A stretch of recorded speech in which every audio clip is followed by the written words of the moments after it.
Damn, man. A barbarian stone? If something like that existed in real life, it'd be absolutely awesome. It all happened during a school field trip to a cave. Suddenly, the mysterious stone grabbed the boy's head. It sent him flying like an ant falling off a leaf. Everyone was in shock. How the hell is this guy still alive? Wasn't it supposed to be just a rock? I'd be more worried about whether the kid survived. The barbarian looked at his status screen, and now he was the only barbarian left in the world. Just then, 4 hunters surrounded him. The others rushed over to check if the guy who got launched was still alive. The barbarian had no idea what was going on. One of the hunters tried to show him his ID, as if someone who had been frozen for 20,000 years would understand any of that. So the barbarian simply grabbed him by the neck, and that was the end of that. Then a woman arrived and called him by his name, Wolfgang. He let the poor guy go and walked toward the woman, wanting to know how she knew his name. But in reality, she was trying to bribe him with pizza and Coca-Cola. To understand how this barbarian ended up in the modern era like Captain America, we have to go back to the past. He made a pact with the angels and gained a special power. He spent his days slaughtering the demons of that world. He was an immortal barbarian warrior, the true monster of the world. Just his presence alone was enough to make demons wet their pants. In his final battle, 10,000 demons stood before him. Even knowing it was a trap, he still came. The demon who had laughed at his family's death was there. In that place, he no longer had the angel's blessing, but that wasn't what made him a monster. He surpassed his limits and grew stronger with every battle. Just like Goku, after a colossal fight, only one demon remained. Its life was hanging by the edge of his blade. But just as Wolfgang was about to land the final blow, Devil House activated an ancient spell, absolute petrification. And that was how the world's strongest barbarian ended up in the modern age. Now imagine this. He's so gigantic that he can barely fit inside a car, let alone find clothes that fit. Just picture yourself riding in a tiny car, with a nearly naked giant barbarian squeezed into the seat, and a woman sitting right next to him. Yeah, you definitely need a Coke after that. Then, an energy envelops Wolfgang's body and transports him to another location. Arriving in a modern city, he comments that the world has changed a lot and asks where they are going. Yeren replies that they're heading to the Hunters Association. Wolfgang then asks what a hunter is. She explains they are people trained to fight monsters from portals, managed by their association. As a car approaches, Yeren continues explaining that high-ranking demons are managed by government agencies, and they deal with the weaker monsters. Once inside the vehicle, she reveals that, with government support, they discover and train new hunters, and that he was part of this project, which surprises him. As they get out of the car, Yeren confesses they thought he was just a statue, but later realized he was a warrior petrified by a curse. While walking through the lobby, Wolfgang asks her to continue. Yeren explains that there aren't many S-rank hunters to fight the growing number of demons. Inside the elevator, she begins to say that when she found him petrified, she thought that maybe... Noticing the pause, Wolfgang asks her why she stopped talking. The woman just remains silent with a distant look. Soon, Wolfgang stares at the open box, carefully observing the unfamiliar food. The woman then informs him that it's called pizza and invites him to eat, assuring him it's delicious. As he tries the food, Yeren explains that they tried to break the curse with healing hunters, but the demon's power was too strong. Surprised, Wolfgang comments that it's incredibly delicious and wonders how they can make food with such flavor. He then points to the bottle on the table and asks what that drink is. Yeren replies that it's a drink called cola and encourages him to try it as the taste goes well with pizza. So, the barbarian tips the bottle and drinks the dark liquid all at once. Curious, the woman asks him what it tastes like and if he liked it. He says the fizz in his throat startled him at first, but the drink is cold, refreshing, and also very delicious. With a relieved smile, Yeren says she's glad he liked it and encourages him to eat as much as he wants. With that, she asks to pose a few questions, and after he agrees, she asks if he's noticed that this era is different from his own. Wolfgang confirms he has, and says that all the landscapes seen from inside the carriage were completely new to him. Yeren then explains that they're in the 21st century, and asks what year of his era he lived in. Confused, the barbarian asks what AD means, as he doesn't know the term. So, Yeren asks for a reference, and Wolfgang replies that when he was born, they said 1,000 years had passed since Romulus founded Rome. With a jump, Yeren exclaims she knew it and can find out more on the Hunter's Gallery app, while Wolfgang asks what's happening. She then celebrates that her theory was correct and that it's now the 21st century. Yeren then says she can't believe she's talking to someone from the Middle Ages and that as an archaeologist hunter, this is incredibly exciting. Not understanding, Wolfgang complains he doesn't know what she's talking about and just asks for another box of pizza. After stacking several empty boxes, he finally comments that he's starting to feel satisfied. He then states that since demons also appear here,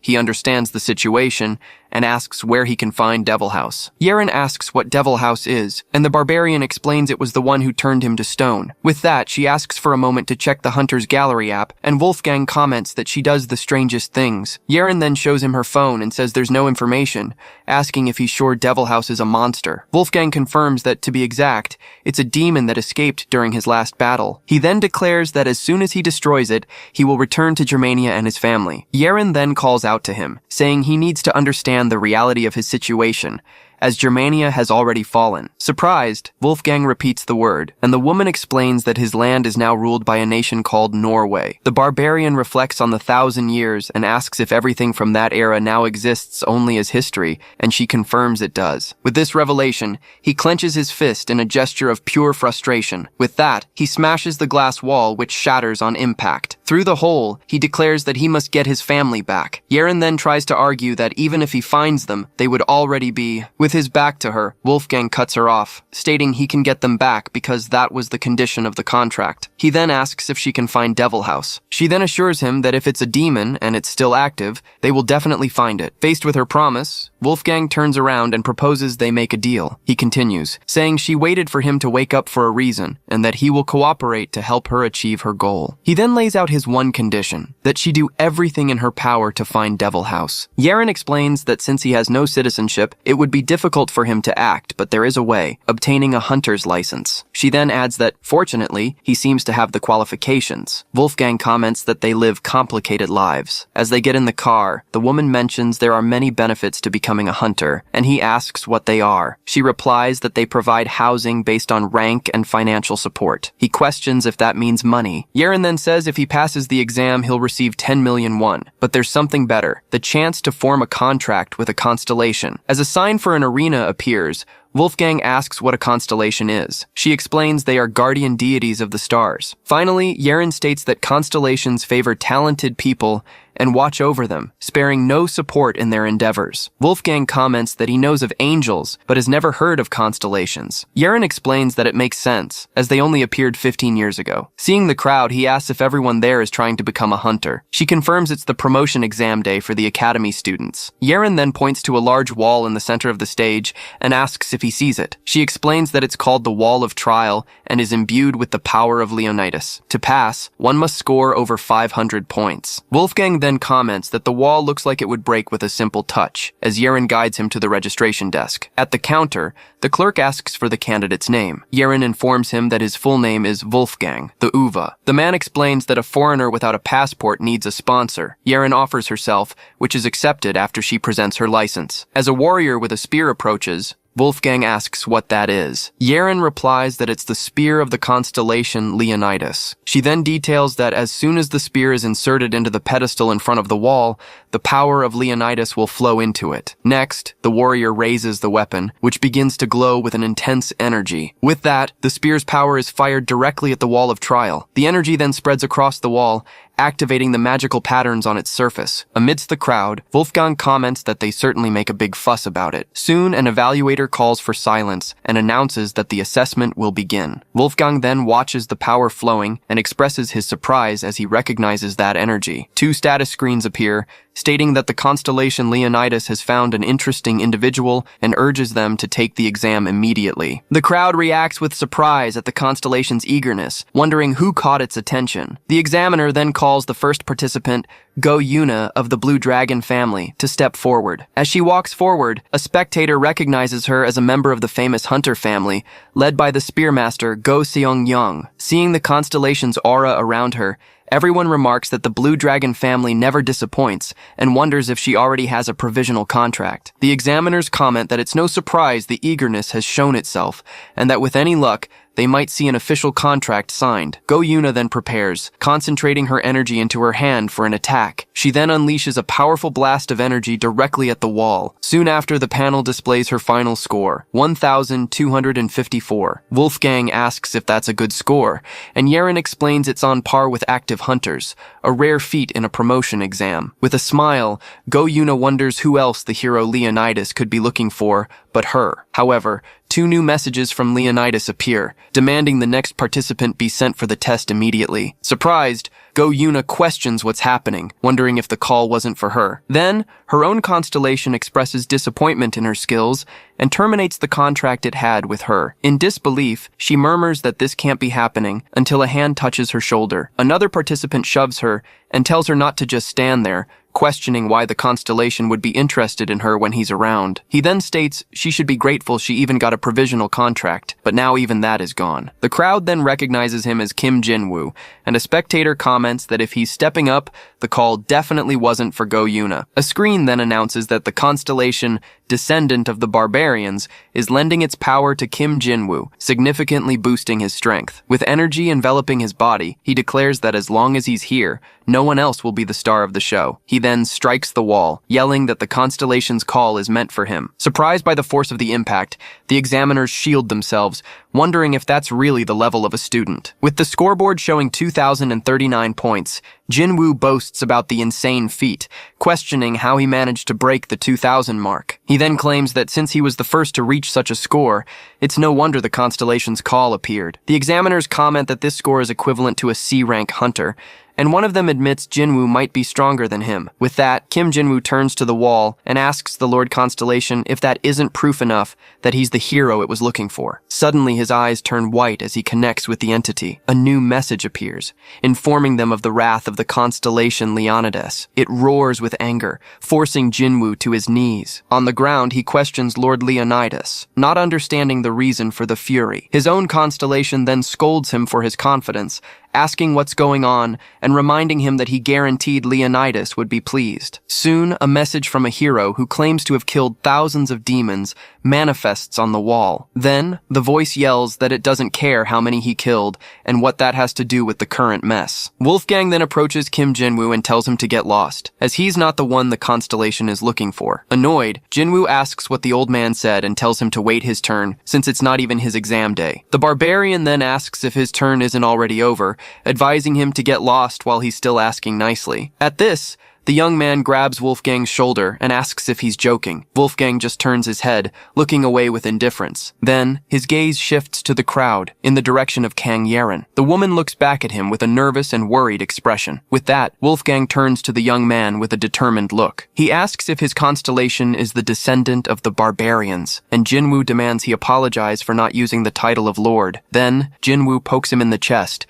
claiming he isn't someone a nobody like Wolfgang can disrespect. He continues, warning that if he acts arrogantly and angers the constellation, someone like him will end up dead. With a slight smile, Wolfgang interrupts him and suggests they ask it directly. Finally, he introduces himself as Wolfgang, the Grape, and claims that if the entity is truly the descendant of the barbarians, it will remember his name. Suddenly, an aura of energy manifests around Kim Jin-woo, who screams, not understanding what's happening. Soon, the energy transforms into the spectral figure of a giant barbarian hovering over him. Surprised, Yeren wonders if this is a constellation's descent. The constellation then addresses Wolfgang, calling him the hero of the barbarians. Wolfgang then asks if it's angry, but the entity explains it was just the ignorance of a child who failed to recognize him. With that, the constellation asks for forgiveness on his behalf, saying the young man had no way of knowing. Wolfgang makes an exception, but points out that the young man is abusing his power and that appropriate action is necessary. The entity then agrees, stating it was already planning to do just that. Just like that, Jinwoo's body is thrown backward into the air by an invisible force. As Jinwoo falls unconscious to the ground, Wolfgang turns and walks toward the wall. A message then informs them that the constellation has terminated its provisional contract with Kim Jinwoo. Then,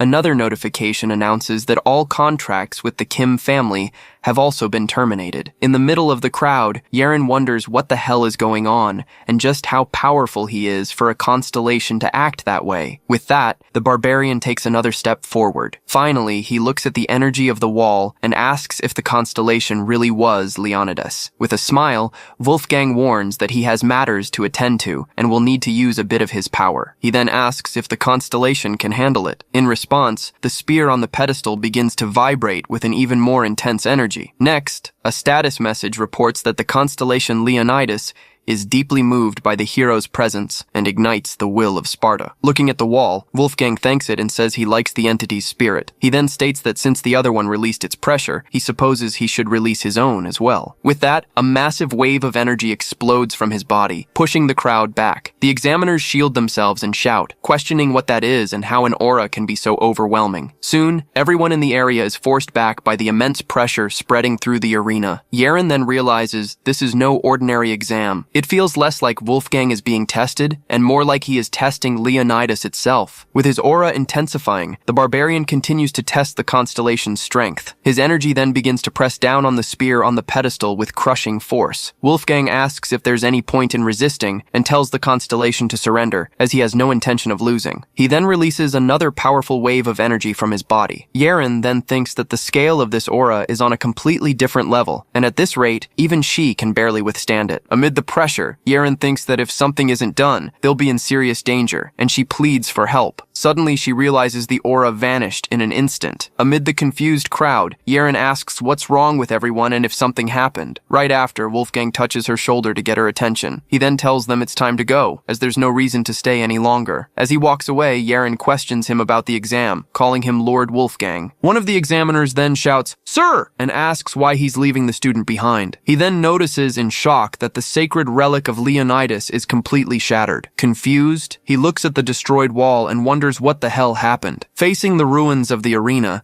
the examiner questions what they should do now. As they watch the news, Wolfgang comments that the sacred relic fought decently, but it was no match for him. Soon, the electronic board calls customer number 116 to the counter. Seeing Yeren head the wrong way, Wolfgang tells her to stop and come over to him. At the counter, the clerk asks if his name is Mr. Wolfgang, and the woman confirms it. The man then informs them that to receive the license, they need to pay 100 million won for the damages, and the debt will fall on Yeren if he can't pay. At this, the woman jumps to her feet and shouts, questioning the 100 million figure. The clerk then says they should consider themselves lucky, as the fine is only for the wall, since there were no regulations for relics considered indestructible. Outside, Yeren hands him the license and explains that after the subsidy, he now has a debt of 90 million won to pay. He then asks if 100 million is a huge amount, and Yeren confirms, desperately asking if she'll have to pay the entire debt. The barbarian asks if hunters don't make a fortune, and she replies that yes,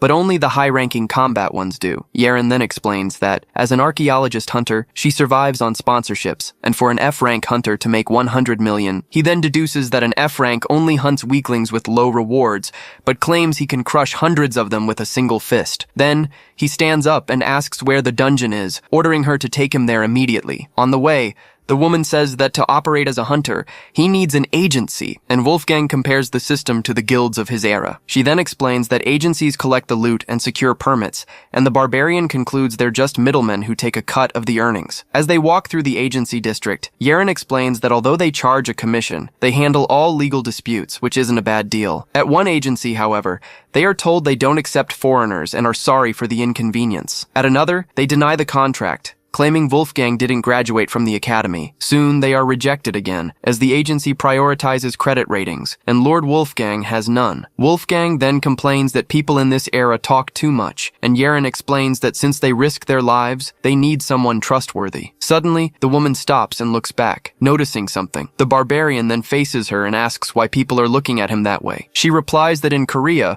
looking like a foreigner is a problem, and even if he shaved his beard, the animal skins he wears wouldn't help. At this, Wolfgang declares that a beard is a barbarian's pride, and that the pelt belongs to the Fenrir clan, so he will never get rid of them. Yeren then asks what good his pride is now, and suggests they change his look so he can get work as a hunter. Unexpectedly, a man approaches them and says, "Excuse me," which startles Wolfgang. With a smile, the man asks the two if they weren't looking for a hunter agency. He then introduces the Mu agency as one of the largest and most recognized, striving to build a utopia. Sitting at the table, Yeren thinks to herself that they are famous, yes, but for extorting hunters. The man then reveals reveals he watched them get rejected and that, fortunately, his agency is running a promotion that has drastically reduced contract requirements. As Yeren sighs, she thinks the promotion is probably because they act like thugs and no decent hunter wants to join them. The agent then proposes a 3-year contract with an unfavorable profit split and an advance payment of 20 million won. Horrified, Yeren thinks that this is basically a slave contract and he shouldn't sign it under any circumstances. Wolfgang then cuts her off and demands a 100 million won advance to sign, while Yeren yells at him not to do it. He then asks her if she doesn't need the money, and the woman replies that's a separate issue. With a smile, the agent agrees to the 100 million won advance. In return, however, he imposes a 10-year contract with an even worse profit split. Later, Yeren scolds him for signing a contract full of toxic clauses and asks if they didn't have contracts in his time. He then replies that, of course, he knows the weight of a contract, as many met terrible fates because of bad divine pacts. Hearing that, the woman puts her hand to her head, frustrated by his stubbornness. Wolfgang then explains that he always supports those who help him, and has always lived by that code. He then reveals that the demon Devil House slaughtered his family and his tribe, and that he just needs to find that beast. He then says that for his revenge, he made a contract with an archangel, and if he kills Devil House, he can bring everyone back. At this, Yeren apologizes and admits she didn't realize he carried such a heavy burden, but that she worries because he's the first person from the past she's ever met. With renewed spirit, she declares that just as battle is his destiny, helping him adapt to this world is hers. An agent then interrupts them to inform them that the accommodation is ready, and Wolfgang agrees to go. Meanwhile, elsewhere, a text message shows the news of the relic's destruction. Lying in bed,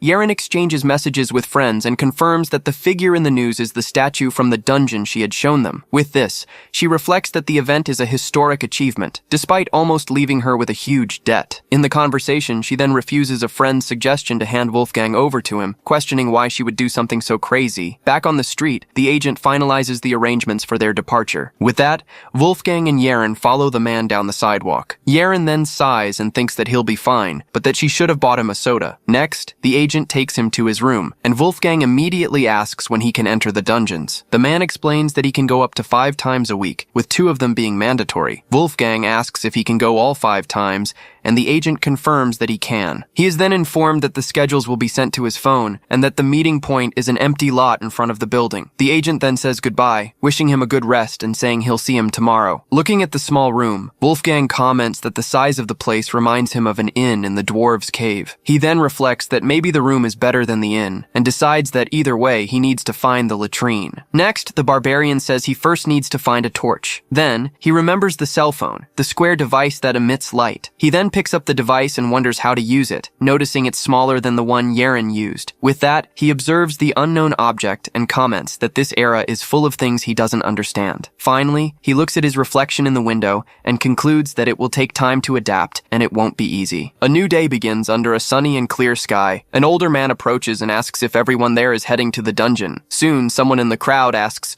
"What's with the giant in the ridiculous outfit?" The man then turns to Wolfgang and asks if he's the new guy. As soon as Wolfgang confirms he's the rookie, the man asks if he plans on going in dressed like that. At this, Wolfgang glares back and asks how he dares to look at him that way. He then remembers Yeren's condition. She let him go on the promise that he would never attack a human. In his memory, he recalls asking why he should make such a promise. The woman had explained that this was a different era, and that humanity resisted demons mainly through the power of hunters. She had then added that something equally important was their intelligence network, far more advanced than in any other era. Furthermore, she had pointed out that modern humanity had an extreme aversion to infighting. Yeren had reminded him that he needed to find a specific demon. In the memory, the woman watched him intently as she spoke. Finally, she warned him that if he attacked people and made enemies, finding the demon would become even more difficult. Back in the present, Wolfgang maintains his firm gaze. Confused, the man asks what he means by glaring. He then warns him they're going to a dungeon, not a movie set, and tells him to change into a gas-proof suit. The man then points to the sword, calling it a piece of junk, and Wolfgang replies that it's his weapon. At this, the supervisor says they won't need weapons today and tells him to take a shower while he changes. Wolfgang then clenches his fists and agrees to do as asked. Immediately after, the people around him shout, asking what he's doing, calling him a psycho and a pervert. Not understanding, he asks if he wasn't supposed to wash up and change clothes, asking to be taken to a stream, but the man calls him an idiot. Next, a truck drives down a dirt road toward a remote facility. In the vehicle, A young man yawns, complaining about the distance. The supervisor tells him to stop grumbling and be thankful he's in a B-rank dungeon. The young man retorts that it's only B-rank in name, since in practice they just collect slime carcasses. He then explains that he needs money for the promotion exam fee, and the supervisor asks if he even has the skill for it. The man then asks where else he could earn money like this, since the task of collecting carcasses isn't even dangerous. The young man complains that the pay rate keeps dropping, but the supervisor yells at him to shut up and quit if he's not satisfied. Finally, the truck reaches its destination, with Wolfgang sitting in the truck bed, arms crossed. A man in a suit then approaches and thanks the supervisor for the long trip. The supervisor asks what brings assistant manager Kim Junhan here, and the young man replies that it's the new hunter's first mission. The manager then asks how the rookie is doing, and the supervisor replies that they'll have to see, but there's a more pressing matter. Upon seeing Wolfgang, the agency agent greets him with surprise and asks why he's dressed that way. He then explains that they told him to take off his clothes and wear this weird thing, but that he has no trouble moving. The agent scolds him, saying he should be wearing a gas-proof suit in this slime dungeon. Desperate, Yoonhan defends himself, explaining that Wolfgang is so big that none of the suits fit him. The supervisor then says it's fine as long as he wears a gas mask, since they only need to worry about the fragments. With that, he tells them to do the briefing while they clear the first floor, and Junhan tries to understand the reason for the rush. The supervisor then asks the manager if a gas mask alone will be enough for the first floor. The man replies that it will, since the area only has remains, but from the second floor on there are live slimes. At this, Junhan turns to Wolfgang and instructs him to start on the first floor while he finds a suit as quickly as possible, warning him not to go up. In front of the entrance, the manager explains that the job is simple. Collect the slime remains inside the dungeon. Once inside, he reminds them to be careful of the toxic gas on the first floor, and one of the hunters says they already know, as it's not their first time. Wolfgang then says he has a question and asks if there are many slime remains inside. Next, he looks at the collection jars and asks how many of them they have available. The young hunter asks if he's okay, warning that the special glass jars are quite heavy. He then explains that the empty container weighs almost 10 kilos, and Wolfgang replies that it's not a problem. With both of them wearing masks, the young man asks if he's ever dealt with slimes, and the barbarian says he knows of them, but has never bothered to fight them. The hunter tells him to pay attention, since F-rank hunters encounter them every day, and soon spots a slime remnant on the ground. He then shows the slime and explains that even when dead, they retain their toxicity and should never be touched with bare hands. Wolfgang then picks it up and comments that the toxicity is potent, while the young man yells, asking if he's gone mad. The young man warns him not to touch it, and asks to see his hand, questioning if his skin shouldn't be melting. He then grabs the barbarian's hand and inspects it up close. Surprised, the young man wonders why his hand is perfectly fine. He then tells him to be careful, as it's dangerous, but sees him touch some butterflies on the wall,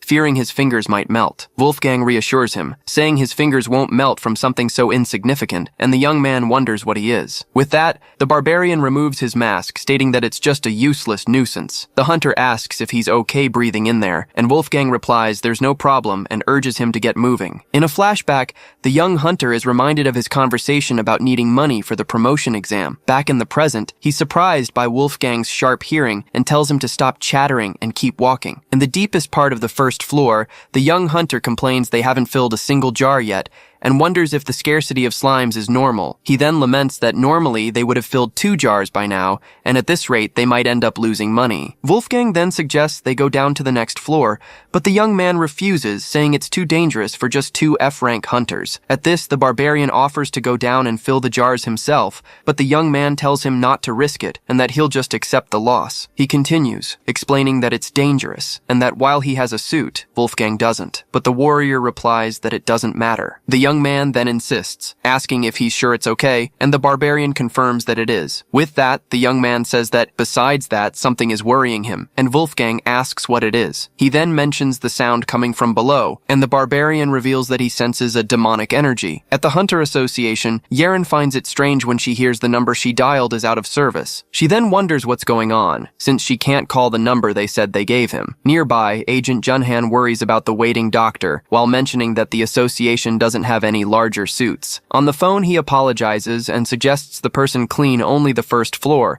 and Yeren recognizes him. Junhan then hangs up and grumbles that he has to go back to the slime dungeon and that he really needs to buy a car. Suddenly, Yeren surprises him from behind and asks if Wolfgang is in that slime dungeon right now. Soon she confronts a manager about Wolfgang's phone being out of service, and demands to be taken to the dungeon. Meanwhile, at the entrance to the dungeon's second sublevel, a live glowing slime drips from the ceiling. Seeing the creature, the young hunter yells for Wolfgang to be careful, as live slimes have a higher toxicity. Without hesitation, Wolfgang simply grabs the live slime with his bare hand. He then puts it in the jar and comments that the second sublevel definitely fills the container faster. With the jar full, the young man celebrates that this should be enough money for the promotion exam. He then smiles and suggests they leave to get paid, since they've filled everything they brought. A short time later, the place is empty and the trapdoor to the next level is open. The young hunter then looks down and wonders if Wolfgang went down to the third sublevel. The young hunter thinks that they aren't allowed on level 3, as it's a restricted area managed by the Seongshin Guild. A sign then states that entry is strictly forbidden,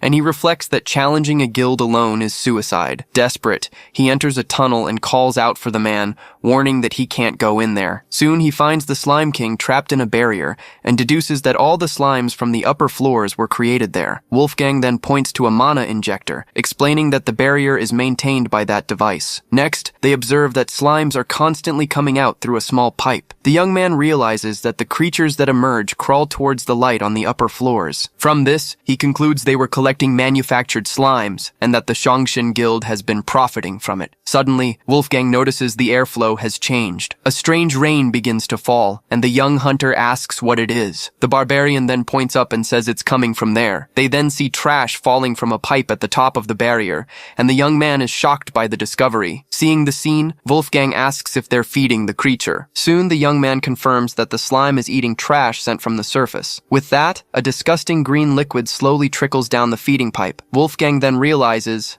outraged, that they were making money by feeding the creature trash. Suddenly, a status screen informs him that a new language has been detected, and the language comprehension skill has been activated. The young hunter asks if he heard something again, but the barbarian replies that it's more than that. Soon, the young man reacts with surprise upon noticing the change in the environment. He then yells for the man to look, as the remaining slimes are coming back. Then, one of the slimes sticks to Wolfgang, and another slime sticks to him. With that, all the surrounding slimes begin to stick to Wolfgang simultaneously. Soon, they merge and completely envelop the barbarian's body. Desperate, the young hunter shouts for the man, fearing the worst. Inside the slime mass, Wolfgang remains motionless, his eyes closed. Suddenly, a bright green light appears, and he hears a voice asking to be killed. With his gaze fixed on the light, Wolfgang tells the entity that it can speak. The voice then repeatedly begs for him to kill it. Finally, Wolfgang stands in a pool of green liquid, observing the mysterious bright light. Wolfgang then offers to grant the creature's wish if it answers where the demon devil house is. The entity of light replies that it doesn't know, and the barbarian just says he understands. Then, the goo that covered him begins to slowly dissolve. The slime runs down his entire body as he remains motionless. The other hunters approach and ask if he's all right, noticing his clothes have completely melted away. With a serious look, he tells them to stop and states that the creature is begging for him to kill it. The young hunter asks if the Slime King really wants to die, and Wolfgang confirms that is its wish. The young man warns him that they can't kill it, but Wolfgang points to the mana injector and asks if the creature will die if he breaks it. Stammering, the hunter confirms that it will, but that they can't just break the device, while the barbarian observes that it looks fragile. Desperate, the young man forbids him from breaking the guild's injector and asks them to just go back. But Wolfgang simply questions him. As the young man agrees, he suddenly looks at his own hand and wonders what's happening. With his arms outstretched, the young hunter shouts for the man to wait. He reminds him this area is guild-controlled and asks how he'll face the consequences. With a firm gaze, Wolfgang simply tells him to get out of the way. He has a promise to keep. As the young man tries to argue, the barbarian says it's too late, as the injector is already breaking. The young man then screams, realizing the Slime King's barrier is shattering. He turns to the creatures, asking what's wrong with the slimes. Wolfgang shoves him away, telling him to leave and that he'll handle everything. But the young man refuses to leave him behind. The barbarian insists, warning him the place is about to collapse. The young man begs him to make it out alive. Wolfgang simply states that his concern is unnecessary. The young man then shouts, he'll go on ahead, pleading for him to make it out alive no matter what happens. Watching him run off, Wolfgang turns and tells the creature that now it's its turn. Hands on his hips, he watches the barrier completely shatter. Then, an explosion of green energy engulfs the area. Outside, the sun begins to set over the remote facility. Soon, the manager spots Yerin and Junhwan arriving and greets them. Junhwan asks about the hunters, and the man replies he isn't sure since they haven't come out yet. Looking at the facility, Junhwan questions if they're still inside. Suddenly, a strong tremor begins. He yells in fright, asking what that was. Inside the van, Yeren is also startled by the shaking and wonders what's happening. While the men shield themselves from what they believe is an earthquake, she wonders if there's another problem. Soon, Yeren notices the tremor has stopped, and Junhwan agrees with a sigh of relief. The manager then says he needs to report to headquarters and check the dungeon, as he's worried about the hunters inside. With that, Junhwan asks Yeren what she'll do, and she replies that she'll go with him if there's an extra gas mask. Inside the dungeon, the Slime King asks if Wolfgang wasn't going to kill it, but the barbarian says it should see the outside world first. The creature understands. As the place begins to crumble, it asks him to take it to the outside world. With that, the goo latches onto Wolfgang's body, who comments on the strange sensation. Then Wolfgang pulls it toward the exit. The mass of goo molds itself around his body as he moves forward. Outside, the ground begins to shake again as Yeren holds a gas mask. On the lower floors, the young hunter feels the tremor and wonders what the shaking is. A moment later, the tunnel collapses, and he screams that the Slime King has been freed. The young hunter runs desperately through the crumbling dungeon corridor. In a panic, he screams that the creature is catching up and is going to get him. He then curses in frustration, realizing the monster is right behind him. Suddenly, a figure speeds past him. Soon, Wolfgang is rushing down the corridor, covered in the slime's goo. Spotting the exit, the young man shouts in relief that he's close. Believing he's safe, he thinks he's finally escaped. He then turns and questions the Sir's presence beside him. Suddenly, Wolfgang grabs him by the hood, and the young man wonders if he's being used as bait. With that, the barbarian hurls him away as he's engulfed by slime tentacles. The young hunter is thrown through the air toward the dungeon exit. He lands hard on the platform outside. Inside the dungeon, Wolfgang faces the creature with a determined look. Finally, he pulls the slime out of the dungeon. A giant wave of slime surges out, taking over the platform. Outside, the guild members watch the creature approach. In her car, Yeren also sees the enormous mass of goo advancing. Soon, the Slime King emerges from the dungeon in all its glory. The young hunter calls out to the Sir, asking why he brought the Slime King out instead of killing it. Wolfgang explains he made a deal with the creature, as a captive deserves to see the sunlight at least once before dying. Surprised, the young man just stares at him, speechless. The barbarian then hands him a glowing object and tells him to take it. He explains that it's the Slime King's core, and if it's broken, the creature will die. He then reveals that a part of the Slime King's power will be transferred to whoever breaks it. Shocked, the young man asks why he's giving it to him. Wolfgang replies that it's power he doesn't need, and that a barbarian always repays those who help him. The young man just watches him in silence, not knowing what to say. With that, the Slime King marvels at the beauty of the outside world, and thanks the Sir. Suddenly, Wolfgang spots Yeren and calls out to her, asking if she came to welcome them. Wolfgang then runs toward Yeren, passing the guild guards. One of the agents, on the phone, requests at least 50 transport trucks to be sent. Then, Yeren asks if she can take Wolfgang with her, and the man agrees, saying the settlement will take a few hours. With that, the barbarian rushes her into the car, and she asks why he's in such a hurry. The woman then says he's caused a huge mess, but Wolfgang denies it, claiming he did nothing. Yeren tells the driver to step on it, while the barbarian insists he only kept his promise. She then says they need to hurry, as someone has been eagerly waiting for him all day. As the car drives away, Wolfgang wonders if she's talking about him. Finally, his eyes widen as he wonders if they've finally found the demon devil house. At night, a car with its headlights on approaches a remote facility near the mountains. A man then offers assistant manager Kim Junhwan a ride, but he explains he needs to stay behind to confirm a late payment. The driver agrees the delay was expected due to the trucks and says goodbye, telling him he'll go on ahead. Far away, an older man on the phone corrects someone, stating the amount wasn't 150 kilos but 150 tons. In an office, a woman furiously questions how a harvest of 150 tons of slime could possibly make any sense. Soon, team leader Kang Maeon asks a man named Kang Junmo if he would simply pay 1.4 billion won for something so absurd. She continues, outraged that the fee is for a single day's work for an F-rank hunter, and demands that Kang Junmo start using his head. On the other end of the line, the leader orders him to stop taking advantage of being her brother and go check the dungeon immediately. At this, Kang Junmo sits next to a colleague and complains about his sister, while the other man asks what went wrong. He then explains he was ordered to inspect the dungeon first and call her back. With no other choice, he gets up to follow follow the order and tells everyone present they'll have to wait a little longer. Meanwhile, in another room, a shower starts spraying water forcefully. In the bathroom, Wolfgang watches the water in his hand, marveling at the fact that it comes from inside a house. From inside the room, he asks Kang Yeren how the water flows, wondering if they happen to collect rainwater from the roof. Outside, Kang Yeren tells him to stop admiring it and hurry up, as someone has been waiting all day to see him. From inside the shower, Wolfgang agrees to her request and gets ready to come out. Next, a set of clean clothes is laid out for him. As soon as he's out, Wolfgang asks if the person waiting is important to Kang Yeren. She confirms it's the leader of the archaeologist hunters. With that, she mentions that it's too late today, but tomorrow they'll need to buy him proper clothes and shoes. Right at the door, Wolfgang asks if there's anything to eat, but Kang Yeren warns him that introductions come first. She then apologizes to the doctor for the delay and announces that she has finally brought Wolfgang. Kang Yeren then formally introduces him as Dr. Choi Myung-jun and asks Wolfgang to greet him. As the doctor greets him, she explains that he is an expert in ancient artifacts,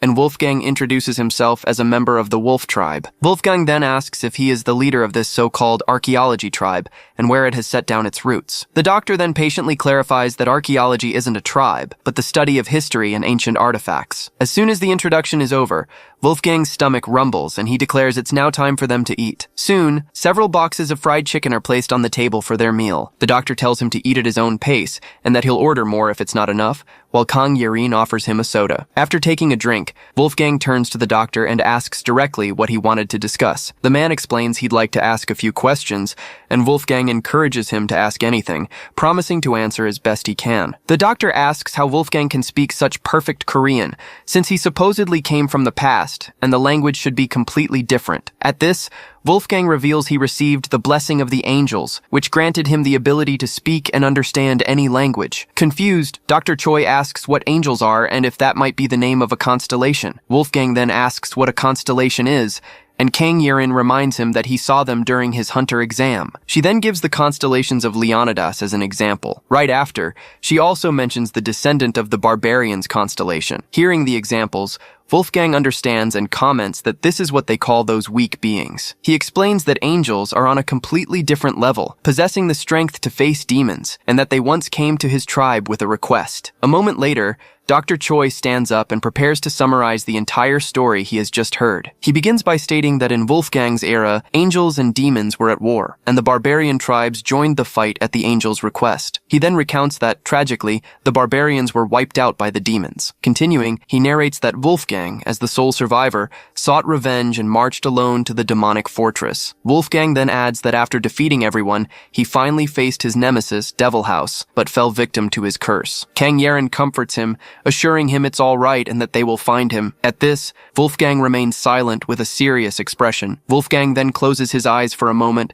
processing the harsh memory. Dr. Choi then apologizes for bringing up a painful subject, but Wolfgang states it's a memory that must never be forgotten. The doctor then hesitates for a moment and asks if he can ask him one more favor. Wolfgang then looks at him seriously and instructs him to say what he wants. The man explains that since Wolfgang was discovered as an artifact, he needs to verify his authenticity. With a slight smile, Wolfgang questions if he's really considered an artifact. Not knowing how to react, Dr. Choi simply waits by the window. He then presents a statue, explaining it's a creation of his constellation, the martial artist of the Buddha, a monk from the Goryeo dynasty. He then asks for permission to summon the constellation's manifestation to verify the warrior's identity. Without answering, Wolfgang just watches him with a thoughtful expression. Kang Yeren intervenes and asks him to accept, as all her research to find him depends on this verification. Still silent, he just looks at Kang Yeren, pondering the request. She insists, reminding him that the doctor will also help find Devil House, and with that, he finally agrees to the procedure. As soon as permission is granted, the Buddha statue begins to emit a strong light. Then, the martial artist constellation manifests, recognizing the hero of the barbarians and asking who it was that put an end to the turbulent times. The doctor, confused, repeats the constellation's question about who ended the turbulent times. The constellation then pays its respects to the hero of the barbarians for having put an end to the holy demonic war. Wolfgang then states there's no need for such respect. As for him, it was only a half victory. Suddenly, the constellation's manifestation begins to flicker as the doctor struggles to maintain it. With that, the summons dissipates completely, leaving the doctor exhausted. He then apologizes, explaining explaining he ran out of mana to continue. Even so, he confirms with relief that Wolfgang is genuine and thanks him for his time. Meanwhile, elsewhere, a person in a protective suit descends in an elevator toward the bottom of the dungeon. Upon arriving, he finds a containment tube completely shattered and questions what the hell happened there. Not understanding, he wonders how the situation could have gotten to this point. On the other end of the line, Kang Maeon reacts with surprise, asking why the Slime King has disappeared. The guild leader gets angry hearing that the containment tubes are empty and destroyed, with no sign of slimes on the 3rd floor. She then accuses him of joking, since not even she, an A-rank hunter, could destroy that tube. On the other side, he defends himself, stating he confirmed the 2 people who entered in the morning were F-rank, with one of them being a complete rookie. As soon as he reveals the rookie got his license just the day before, she asks incredulously if he's really sure about that information. She then deduces that the rookie might be the key to everything, and orders them to gather as much information on him as possible. She then reveals her plan, to sue the Mu agency for damages, find out the rookie's identity, and focus on securing the evidence. When her brother asks about the 1.4 billion won payment, she furiously yells at him not to pay a single cent and to send the employee away. The next day, the scene is set in a shopping mall with large sale signs. In a shoe store, Wolfgang calls Kang Yeren over to ask her a question. He then shows her a card and asks why he can't contact anyone with it. Kang Yeren realizes his mistake and asks if he thought the card was a phone. He confirms this and mentions finding a bigger one, a large card, but left it behind. She then explains that he probably mistook a credit card for a cell phone. Annoyed, Wolfgang defends himself, saying there was no way he could have known, since no one taught him. Kang Yeren just smiles and promises to explain everything once they're done shopping. Soon, an employee approaches and apologizes for the delay in service. He then presents the store's largest shoes, and another customer is shocked to hear the size is 340. Far away, someone holds a photo of Wolfgang in his old barbarian appearance. Then, a mysterious man in glasses watches Kang Yeren from a distance. Back in the store, she looks at some clothes and comments that while the size seems right, she's not sure how he's supposed to wear them. As Wolfgang comes out of the fitting room, she is surprised by his appearance, thinking he looks like an older man. While adjusting his clothes, Kang Yeren suggests taking off his hat and comments that he now looks like a modern professional fighter. She then asks him to dress like that from now on. Although reluctant, Wolfgang agrees to try while she goes to the restroom. Meanwhile, 2 men watch from afar, and one suggests it's best to strike first. Near the entrance, Wolfgang wonders why there are 2 doors leading to the same place. Suddenly, a system message announces that the constellation Trainer of the Black Bison has activated a skill through its contractor. As the skill activates, the masked man loses his balance. In a coordinated attack, he flies overhead while his partner prepares to strike from the front. Immediately after, another constellation activates the Heavy Strike skill through the man in sunglasses. With a swift move, a hand appears to intercept the blow. However, Wolfgang easily grabs his head, while the first attacker is already down in the background. He then asks if they were the ones following him all day, and questions who sent them. The attacker confirms his identity and threatens him, saying he'd better come with them quietly. In response, Wolfgang simply crushes the glasses on the man's face. Surprised by the strength of a supposed F-rank, the man shouts for his partner, Yoon Ho-sung, to help. Ignoring his desperation, Wolfgang repeats the question, asking if the Seongshin Guild sent him. From a distance, Kang Yeren reflects on how much trouble Wolfgang is and hopes he adapts to this new era soon. Worried, Kang Yeren realizes he probably doesn't know how to use a public restroom, and she can't go in to help him. With that, Wolfgang orders the attacker to go back and warn his tribal chief that if this happens again, his tribe will be wiped from the face of the earth. The attacker then helps his partner up, and they both flee the scene. As Kang Yeren comes out of the restroom, she finds Wolfgang standing over the shattered sunglasses. She then suggests they first get something to eat and then head to their place, where she'll teach him how to use a cell phone and credit cards. As they walk, Wolfgang asks what they're going to eat, and she tells him he can pick whatever he wants, as Dr. Choi is paying. Elsewhere, a notification reveals that the Seongshin Guild has demanded 6 billion won in damages, citing the dungeon's destruction and the elimination of the Slime King. In a meeting, an employee comments that although the Slime King's barrier was destroyed, it makes no sense to blame them, since they sent F-rank hunters. His superior explains that Seongshin claims the recovered body was the Slime King's, so instead of paying, they are now demanding 6 billion. With that, the man asks Jun Hwan directly if he is absolutely sure that yesterday's hunters were F-rank, and he confirms he checked their licenses. He reinforces his position, saying he's been in the industry for a long time, and was once a hunter himself, so he knows how things work. Even so, his superior invites him to watch the video the Xiangshan Guild sent as proof of their claims. The video then shows the exact scene where Wolfgang easily overpowers the two attackers in the hallway. The superior identifies the hooded hunter as Yoon Hosung, an E rank with skills that rival a D ranks. He then points out that the other attacker was Zhang Minjae, a D rank,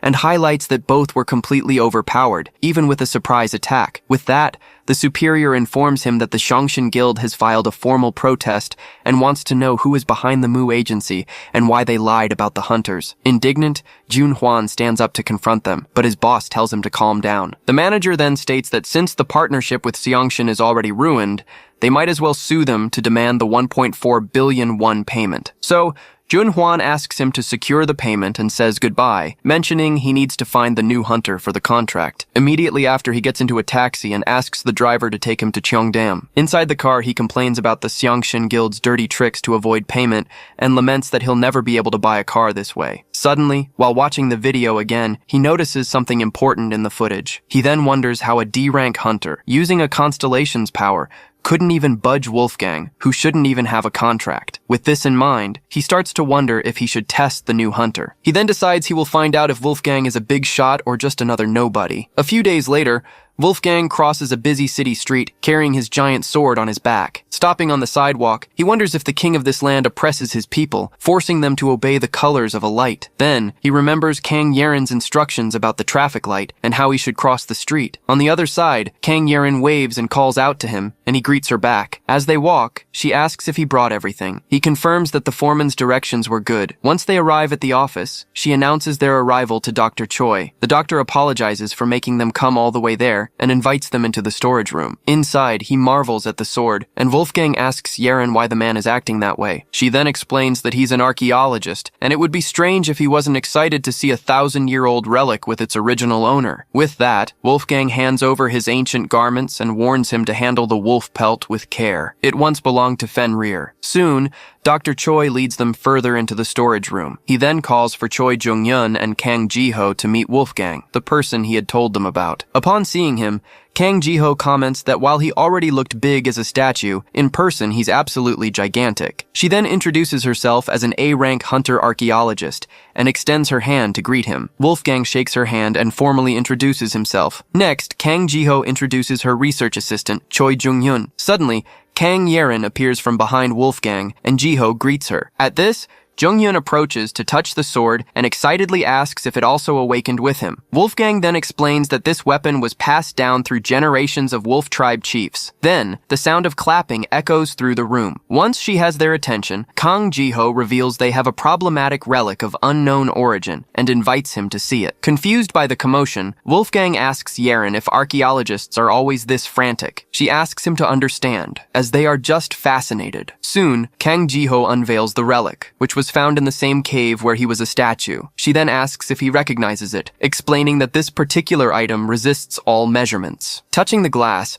Wolfgang begins to tell the story of Jonas, son of Louis, who lived at the entrance to his village. He continues, revealing that Jonas was a brave warrior who competed with him for the position of chief and was also his dearest friend. With that, Wolfgang recalls that when the Holy Demonic War began, his friend fought against the demons and had a glorious death. He then reveals that the weapon belonged to Jonas, and after his death, it became his as well. Finally, he tells them he carried his friend's weapon onto the battlefield, and, with it, slaughtered tens of thousands of demons. As she listens to the story, Kang Yaren remains silent with a moved expression. With that, Wolfgang declares he needs to find the demon who killed Jonas. Kang Yaren then takes his hand and advises him not to carry the entire burden alone. He then turns to look at her. She then reminds him that he has allies now, and that they should face this together. When she promises to do her best to help, he thanks her for her trust. As Kang Ji-ho apologizes, Wolfgang tells her not to worry, because thanks to her, he found Jonas's weapon. He then asks if it helped with the research, and she confirms it helped immensely, as they now know the item is linked to him. Suddenly, something catches his attention, causing him to interrupt her. In his hand, a piece of energy materializes, and he recognizes it. Soon, the artifact in his hand begins to pulse with strong energy. Immediately, Kang Ji-ho yells for him to stop,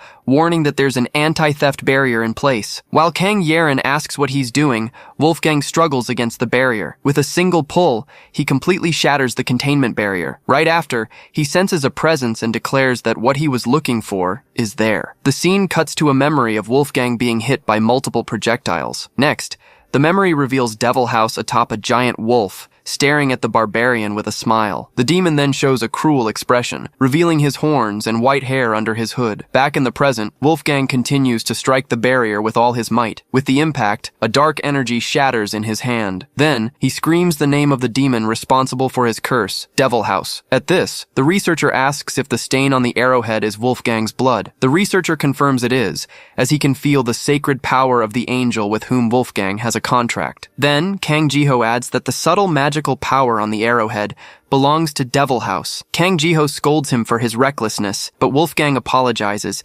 admitting he lost control of his emotions. Even so, she reassures him that it's okay, as they've made progress thanks to him. She then reveals she suspected the mace was a sacred relic, but never imagined the truth about the arrowhead. With that, she laments not realizing the magical power was blocking the analysis. They would have needed a demon hunter. She then explains that both use mana, and only a demon hunter can tell them apart, which is why even she didn't suspect anything. Wolfgang then clarifies that he doesn't know a method, but he learned to sense the demon's different energy naturally after countless battles. Annoyed, Kang Jiho complains that this is why they need a demon hunter and blames the association for ignoring her numerous requests. She then turns to the doctor and asks if she's wrong, but he just sighs. Suddenly, she seems to get an idea as she repeats the words, demon hunter. Not understanding her reaction, the doctor asks what happened. With that, Kang Jiho suggests that Wolfgang become a demon hunter, leaving him confused by the sudden proposal. She then reveals that, at the doctor's request, she researched a demon named Devil House in exchange for him coming to the lab. She then explains that, as an A-rank hunter, her access to data is broader, since archaeologists can only see already discovered entities. Kang Yerin adds that demon hunters, on the other hand, have access to almost all information about demons. She then suggests that Wolfgang would easily qualify for the position, since he can sense demons and is incredibly strong. Faced with the opportunity, Wolfgang asks what he needs to do to become one. Kang Jiho states that it's simple. He just has to pass the hunter promotion exam, which causes Yerin to react in despair. Confused, she questions their reaction, as Yerin slumps over the table. At this, Yerin explains that the promotion exam itself is the problem, and Wolfgang asks why there won't be one. The doctor then reveals that the spear of Leonidas, used in the exam, was damaged, and it will be difficult to proceed until they find a new sacred relic. Thus, Kang Jiho concludes that without the promotion exam, it will be difficult for him to become a demon hunter. After apologizing to Wolfgang, Kang Jiho reveals that there is, in fact, another way to get the license. At this, the unexpected news catches the attention of Wolfgang and Kang Yerin, who stare at her in surprise. Then, the assistant Choi Jung-yun explains that if the only goal is the license, there is another path besides the promotion exam. He then reveals that the alternative to get what they want is to enroll in the academy. The assistant explains that, although it's rare, specialized classes can obtain a license through certification from an accredited institution. Hearing this, Kang Yerin asks if the academy is only for teenagers, but Kang Jiho clarifies that there are students in their 20s as well. Then, out of curiosity, she asks Wolfgang how old he was before he was petrified. He replies that since his birth, the 4 seasons have passed 33 times. Hearing his answer, everyone is shocked by his age, and Yerin realizes she's actually older than him. Not understanding their reaction, Wolfgang asks what Nuna means, and Yerin explains it's a term used to refer to an older woman. He then accepts the custom of that land and turns to address Kang Jiho. Right after, he calls her Jiho Nuna, and she yells at him not to call her that with his scary face. Far away,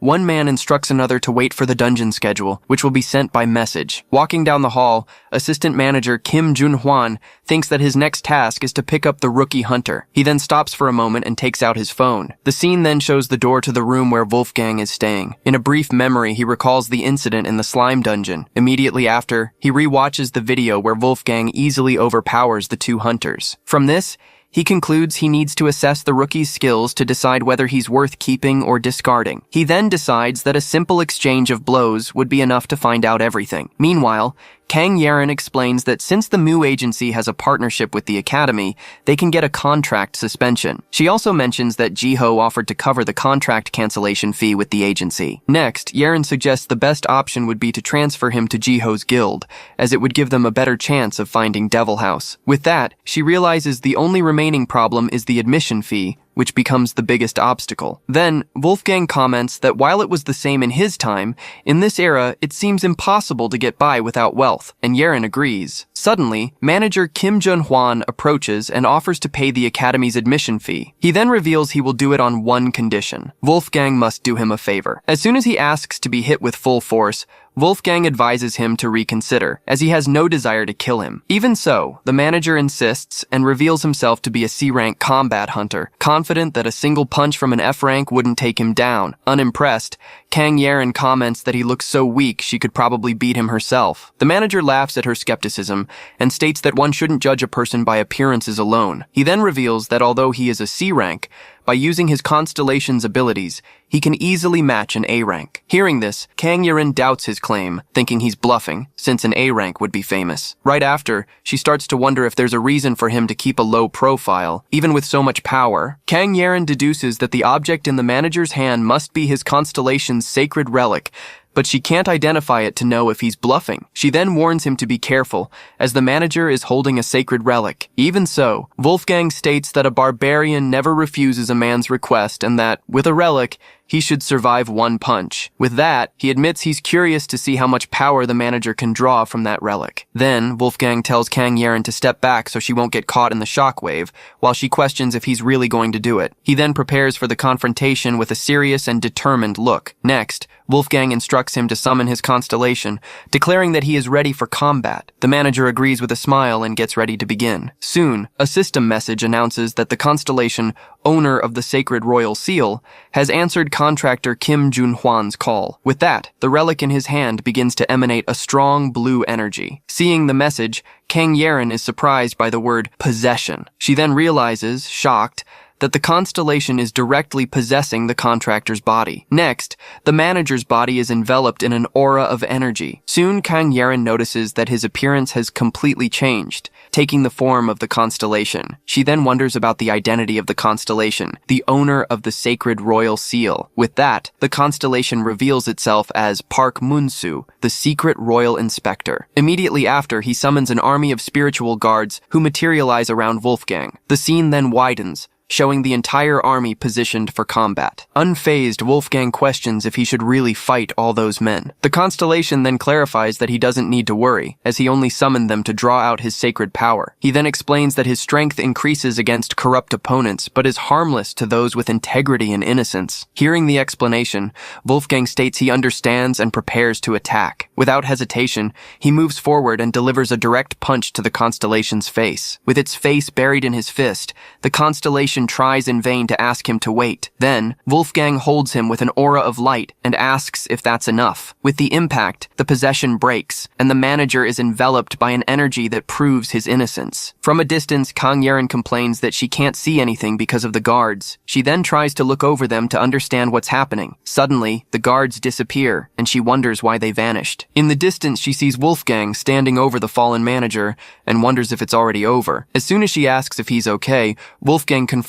he wasn't hurt. He then shows more concern for the manager, and Yaren asks if he might be dead. Lying on the ground, the manager thinks this isn't how he imagined things would go. Wolfgang states that he's alive, though he doesn't look well, and Yaren asks if the admission fee is settled. Next, she reminds him not to forget the admission fee and arranges to meet him on Monday. She then shouts, reinforcing that he absolutely cannot forget their deal. As he gets up, the manager comments with relief that he doesn't sense any evil energy coming from him. He then concludes that, at that level, he's definitely not a disposable card, but he wonders how he was hit during the possession. In his thoughts, he concludes that it should have been completely impossible. With this, he wonders who Wolfgang really is, and if he could be a constellation or something even greater. Elsewhere, a muscular man named Kim Jinwoo prepares for intense training. In the background, a metal plate already shows the mark of a powerful previous punch. He then focuses energy into his fist, getting ready for the next strike. Then, he shouts with all his might as he channels the power. He unleashes a powerful punch that dents the metal plate even further. After the blow, he breathes heavily, exhausted from the effort he just made. The strength meter above him starts to flash, displaying the number 0. Then, the scoreboard shows a score of 21-27, and he celebrates getting stronger. A few days later, in the morning, the scene is set on the long entrance steps of the Seoul Academy. As they climb the stairs, Kang Yerin rushes Wolfgang, who replies that he's trying his best. From a distance, she warns him that excuse won't work if he's trying to get out of paying the tuition. With difficulty, he explains it's not about the money, but the after effects of the constellation's possession from last time. In the administration office, an employee explains that due to the relic incident, the exams were moved to the academy and the application deadline was extended. He then informs them that while an exam is usually required, since Wolfgang already has a license, they can process his admission immediately. With the recommendation letter in hand, the employee assigns him to Class F, explaining that he can move up in rank through internal exams. Relieved, Kang Yerin remarks that it's lucky he got into the academy precisely because of the relic he himself destroyed. She then takes the opportunity to ask if it's true that specializations like Demon Hunter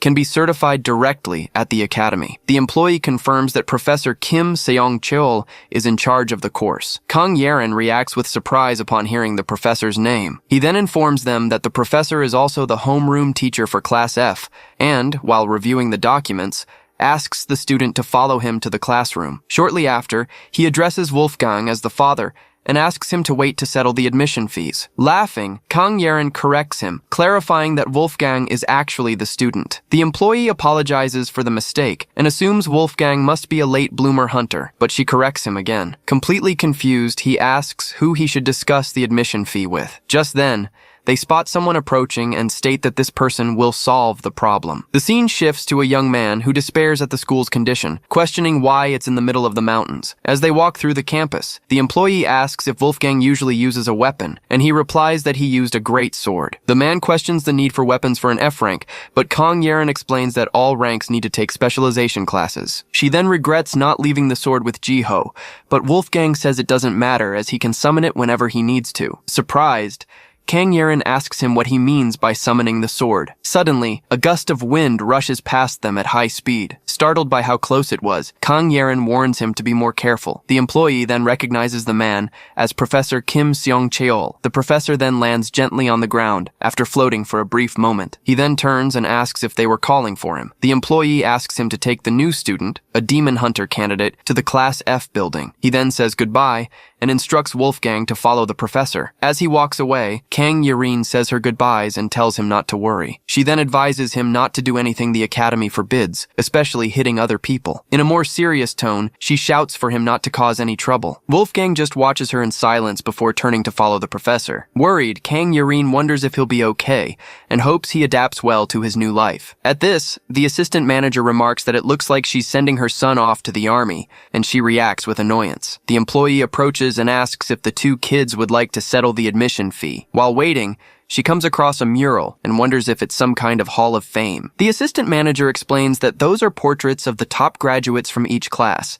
He then points to Kim Jin-sung, the top of the 10th class, and mentions he almost surpassed him if it weren't for his physical attributes. He praises the young man's unparalleled physical strength, mentioning that he is the contractor of a foreign constellation and comes from a wealthy family. He then remarks that it's notable Kim Jin-sung chose this path, since he could have had an easy life. Kang Yerin remembers him, mentioning the family-scale constellation contract, but the manager adds that he was always stressed about not satisfying his father. Curious, she asks if there's some kind of family drama involved in his story. The man then reveals that the family's obsession was to succeed as hunters, a dream forced upon him by his father. Kang Yerin then comments that he seems to know a lot about other people's business, and he deflects, saying it's an old interest of his. As the academy employee returns, he thanks everyone for waiting. He then confirms if assistant manager Kim Jun-hwan is recommending Wolfgang as a scholarship student. At this, Jun-hwan asks if the registration and tuition fees are waived for students recommended by the MU agency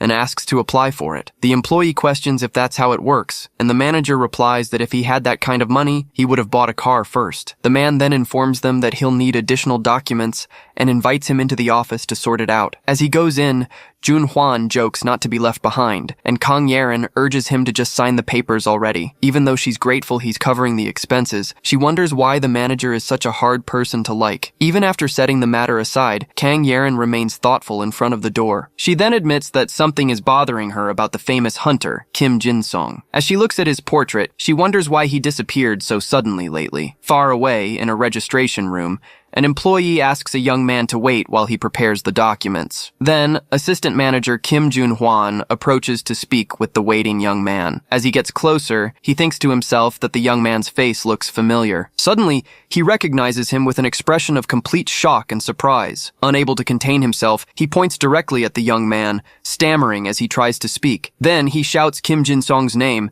and questions what he's doing there. In her thoughts, Kang Yerin recalls that he was a highly promising elite heir to a major corporation. She then wonders why he hasn't been seen lately and is sure she's never met him in person. Still, she feels his face looks very similar to someone she knows. Elsewhere, Kim Jinwoo hesitates in front of a door, telling himself that even though he doesn't want to go in, he can't just turn back. Seeing the sign for the demon hunter specialization, he feels humiliated for having to follow this path. Suddenly, a voice comes from behind him and asks what makes him think that way. Startled, he turns around to find Professor Kim Seong-chil, who introduces himself as the occupant of that office. The professor then confirms he is Kim Jinwoo, the student who signed up for the demon hunter specialization. He then asks what's wrong with the specialization, and Jinwoo replies that they're basically sniffer dogs. At this, the professor clarifies that while tracking is their duty, they must fight the demons before the other hunters. At that exact moment, Wolfgang appears at the door, surprising everyone. As soon as he sees him, Kim Jinwoo points and recognizes him as the bastard from that day. Wolfgang just stares back at him with a serious, impassive expression. Furious, Kim Jinwoo lunges forward and shouts, questioning how he dares to show his face. He then accuses him of making him suffer immensely because of his actions. As he attacks, Wolfgang easily intercepts Kim Jinwoo's punch. He then grabs him firmly by the wrist. With his other hand, he grabs him to immobilize him. Wolfgang then effortlessly throws him over his shoulder. He then pins him to the ground, holding his arm firmly. With that, he asks if the Holy Light Guild sent him too and says they should talk to him directly. On the ground, Kim Jinwoo yells for him to let go right now. Suddenly, the professor intervenes, extending a hand to separate them. With an aura of energy, he lifts both students into the air to stop the fight. Wolfgang then asks the professor what he thinks he's doing. He replies with a smile that he just thought he'd break them up. Then, he proposes a solution, reminding them that fighting at the academy is grounds for expulsion. The professor suggests they have an official match under his supervision, since they clearly have some history. Far away, manager Kim Jun-hwan asks Kim Jin-song how he's been, but he replies that he has no reason to tell him. At this, the manager comments that his personality hasn't changed at all and asks if he's still chasing that power. As a former friend, he advises him to stop immediately. In response, Kim Jin-song suggests he throw away his useless amulet since he can barely use it. The manager then defends his amulet, saying there's no more effective relic against someone with a demon contract. As he gets up to leave, Kim Jin-song asks them to make sure their paths don't cross again. The manager just watches him leave in silence with a serious expression. From a distance, Kang Yerin wonders if they're really friends. Back at the court, Wolfgang asks the professor about the rule of fighting using only their constellation. The professor explains that to track demons, one must adjust and utilize the power of their constellation. He then reveals he'll use this opportunity to test their skills with their respective constellations. Wolfgang asks about the consequences of fighting with other methods, and the professor warns him about expulsion. Hearing the rule, Kim Jinwoo taunts Wolfgang, asking if he signed up without even knowing that. Wolfgang then asks to ask one more question about the rules of the match. The professor clarifies that since it's a test, he'll allow other methods as long as there's no direct physical contact. He then stresses that while minor injuries are unavoidable, they must not maim or endanger their opponent's life. Finally, he turns to Kim Jinwoo and asks if he has any questions about the rules. Not caring about the rules, Kim Jinwoo tells them to just start the fight already. He then declares he can't wait to smash his opponent's face in. With that, he summons a shopping cart full of balls and warns him to watch out. He then lifts one of the balls with his energy and threatens him, saying he'll pay dearly for getting in his way. From a distance, the professor closes his eyes, anticipating the intensity of the coming attack. Then, the tennis ball transforms into a fiery projectile. He then launches it at full force toward Wolfgang. The attack hits the ground at the warrior's feet, causing a huge explosion. Amid the smoke, the ground around Wolfgang is completely scorched. With a smirk,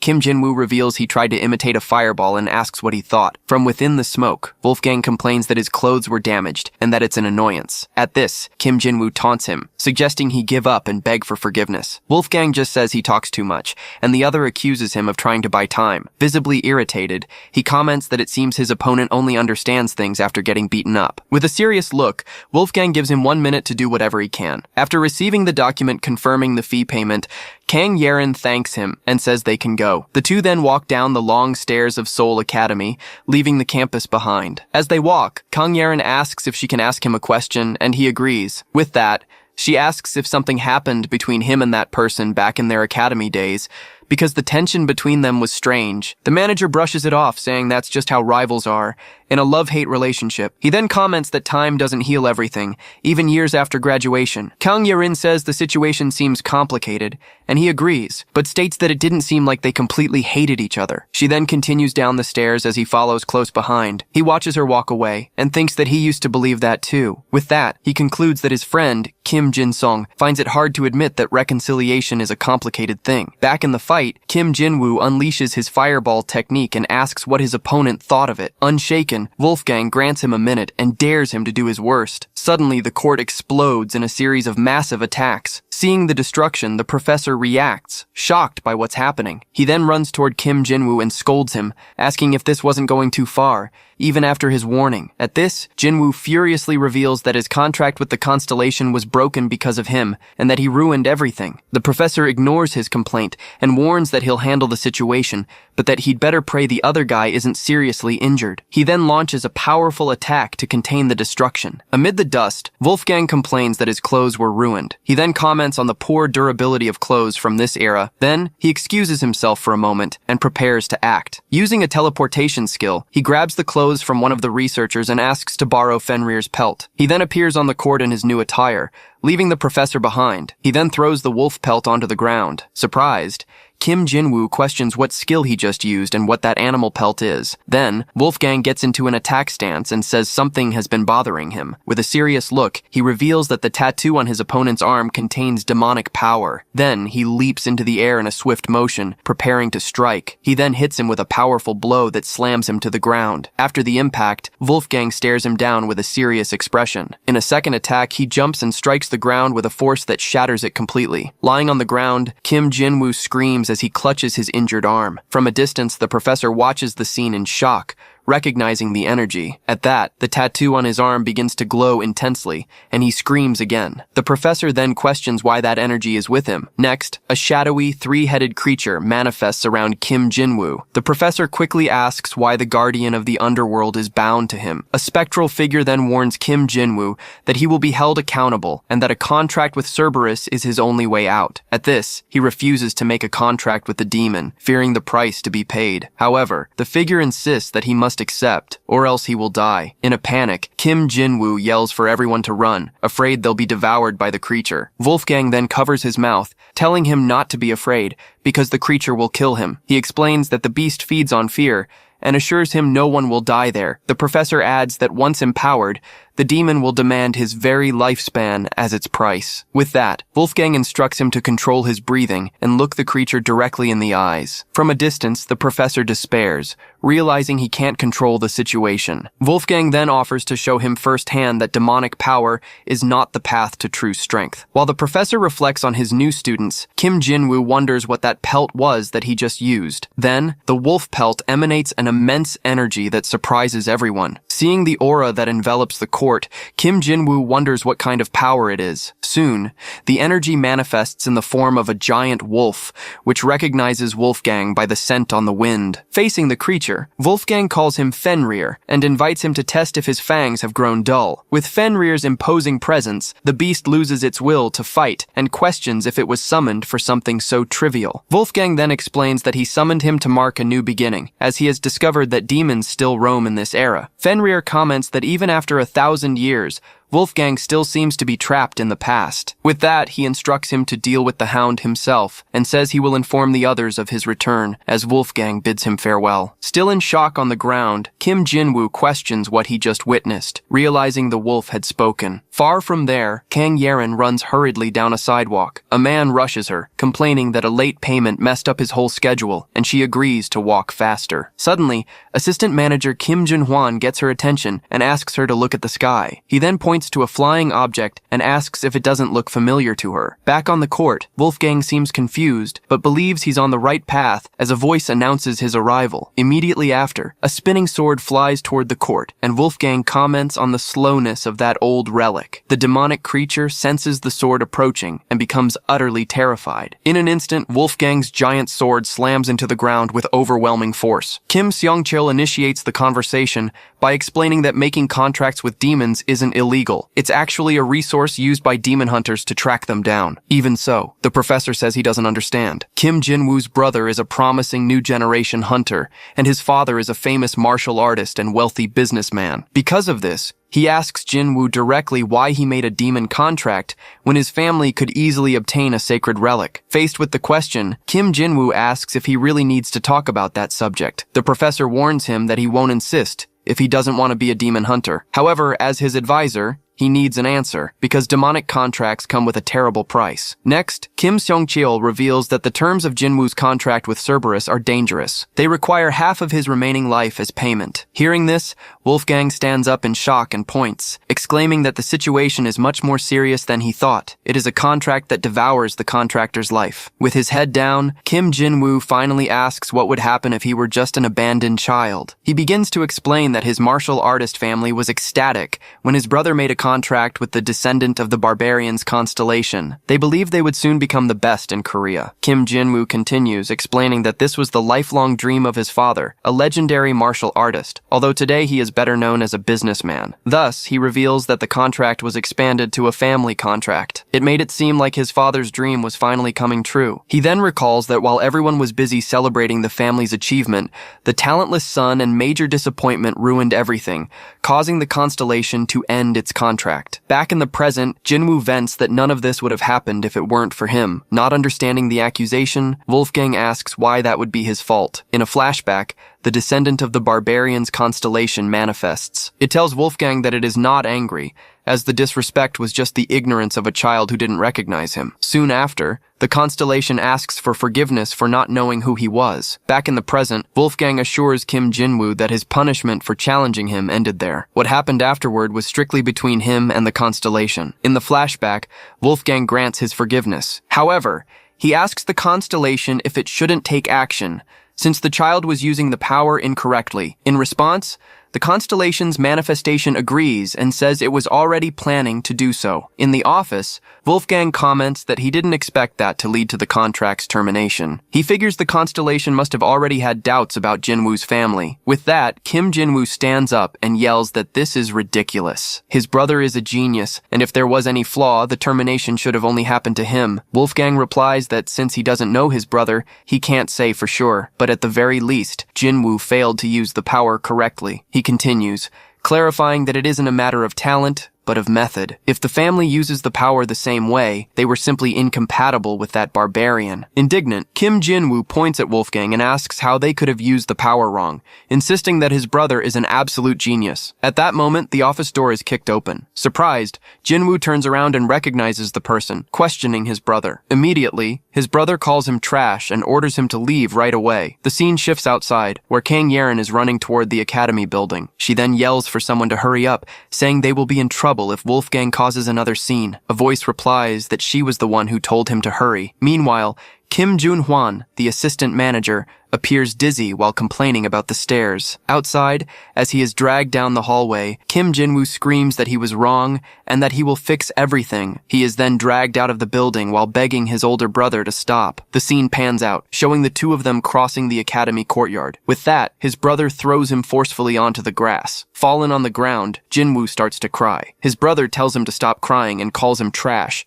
asking if terminating contracts is a hobby for him. Next, he kicks him and yells that he worked hard to get him him into that school, only for him to get another contract termination. As they walk away from the commotion, Kim Seong-chul comments that because of Jinwoo, they couldn't even talk about Wolfgang. He asks if there is a problem. Wolfgang replies that the problem is huge. He states that he needs to become a demon hunter, demanding that the professor speak up if there are any obstacles. Kim Seong-chul just smiles and says that actually it's quite the opposite. A memory shows someone challenging Wolfgang in an arena, telling him to admit defeat and kneel if he can't win. Back in the present, Wolfgang asks if the professor already knew. He confirms that he felt the demonic energy earlier but needed to be sure. With an air of confidence, Kim Seong-chul states that when it comes to using a constellation's power, he is far superior to any active demon hunter. Even so, he admits that he detected the demonic energy in the student Jinwoo long after Wolfgang. Kim Seong-chul continues, revealing that although he felt the energy, he only realized its true identity when Cerberus emerged from Jinwoo's body. Furthermore, he recalls that Wolfgang used spatial distortion during the confrontation. Next, he mentions the summoning ability the barbarian demonstrated. Finally, a technique that seemed to be telekinesis was used to control his sword. With that, the professor asks why he came to the academy. He confesses that he has never seen a hunter use such a diverse range of abilities with such ease. Bluntly, Wolfgang asks him to get straight to the point. Kim Seong-chul then suggests that he take the promotion exam as soon as it's available to get a double promotion. He claims it's the best way to get his license quickly. When the professor begins to talk about his only regret, Wolfgang interrupts him and asks him to wait. The scene returns to the courtyard, where Jinwoo's brother kicks him repeatedly while yelling that he worked hard to get him into that school. At that moment, Kang Yarin runs up and stands in front of Jinwoo, asking what he is doing. She then demands to know why he is beating his own brother like that. Annoyed, Jinwoo's brother tells her to get out of the way and asks who she thinks she is to meddle. Soon, Kim Jun-hwan arrives and holds him back. He begs Kim Jin-sung to stop, warning him that he's going to kill him, while Jin-sung yells to let him go. The manager tries to calm him down,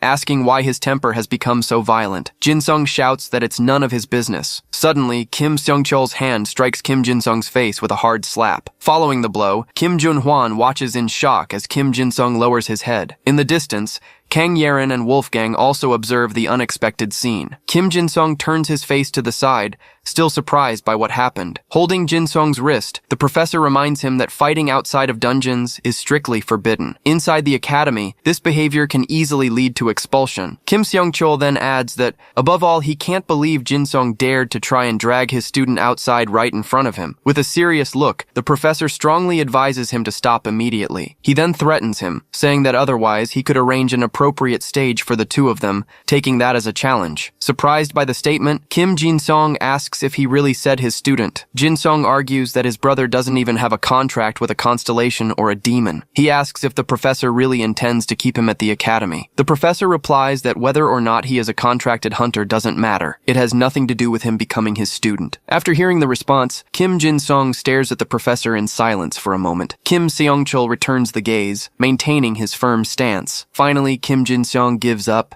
and says to let his brother enroll. With that said, he turns around and begins to walk away from everyone. In the infirmary, Professor Kim Seong-chul explains that the Academy's magical healing barriers should ensure Jinwoo's swift recovery unless his injuries are critical. However, he comments that the real issue seems to be Kim Jinwoo's mental state. Kang Yarin then asks if this has something to do with his brother, the hunter Kim Jin-seong. The professor mysteriously replies that he's wondering the same thing. In a flashback, Jinwoo yells that it makes no sense. His brother is a genius, so any contract failure should have affected him alone. He then points at Wolfgang, questioning his misuse of power and reaffirming his brother's talent. Another memory shows Kim Jin-sung asking the professor if he will still accept his brother into the academy, even without a contract with a constellation or a demon. The memory ends with Jin-sung agreeing to let his brother enroll. Back in the present, Kim Seong-chul concludes that there's definitely a deeper story that only the two brothers know. Just then, Wolfgang opens the infirmary door, saying he's leaving. Seeing him with the Cerberus carcass, Kang Yarin questions him. He warns her not to touch it, as the demon still radiates a malevolent energy, even in death. Meanwhile, outside, Kim Jun-hwan asks Kim Jin-sung why he acted that way inside the academy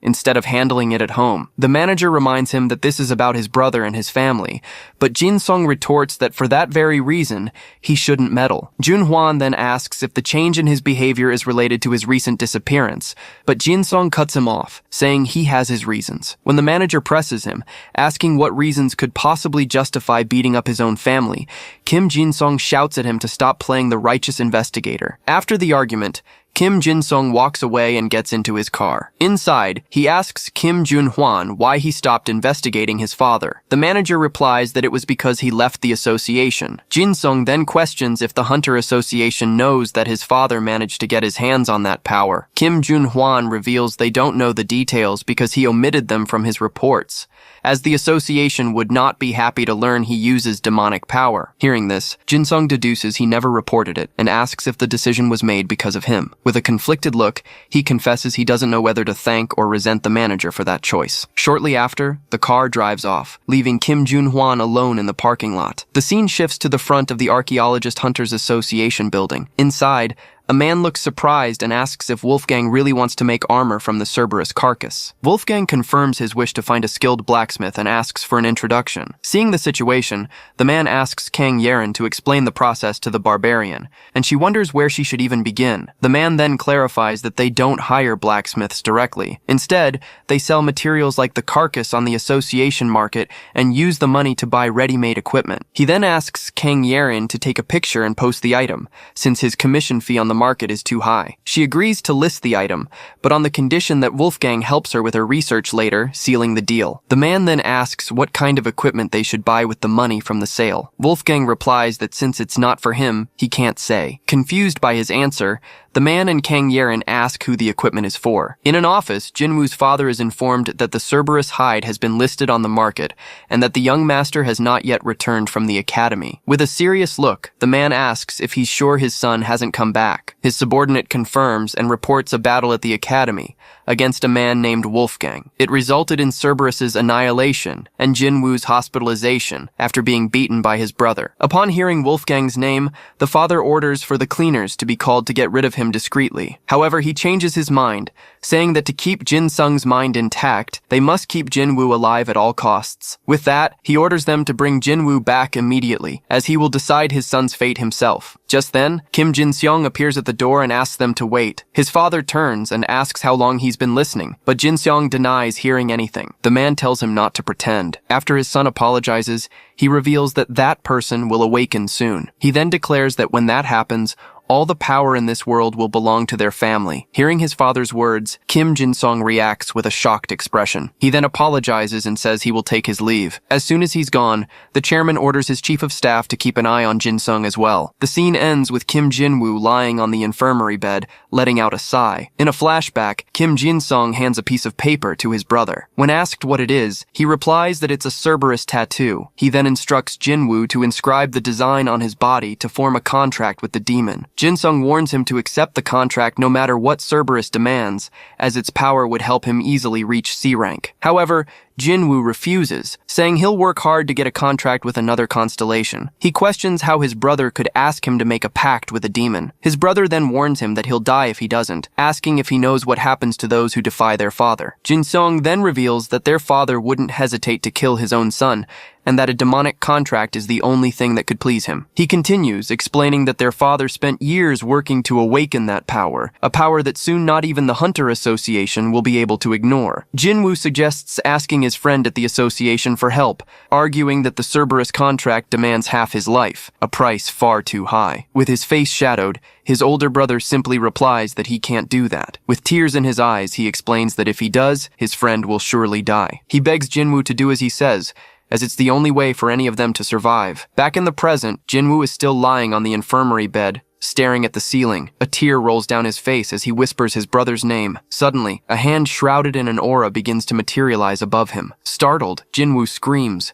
asking if it's a ghost. From across the room, Wolfgang tells him to hold still as he tries to grab him, but Jinwoo panics and yells for him to let go. Later that night, Kim Jin-sung kneels outside the academy. He then runs up the stairs, determined to act quickly before his father makes the next move. In his office, Professor Kim Seong-cheol stretches in his chair, noticing how late it's gotten. Suddenly, Kim Jin-seong rushes in. Not understanding the situation, Kim Seong-cheol wonders why Jin-sung would be there. Meanwhile, Kim Jin-seong enters the academy's infirmary, where a blue aura emanates from one of the beds. He peeks through the doorway, believing his brother should be there. Carefully, he pulls back the curtain surrounding the bed. To his surprise, it's empty. He wonders if his brother really isn't there. Frustrated that he didn't expect him to have left already, Jin-seong wonders where his brother could have gone. Just then, an aura of energy envelops him and lifts him into the air, making him cry out in shock. Seeing Kim Song-cheol at the door, he recognizes him. The professor confirms that his suspicions about him were correct. He then orders Kim Jin-sung to come with him quietly,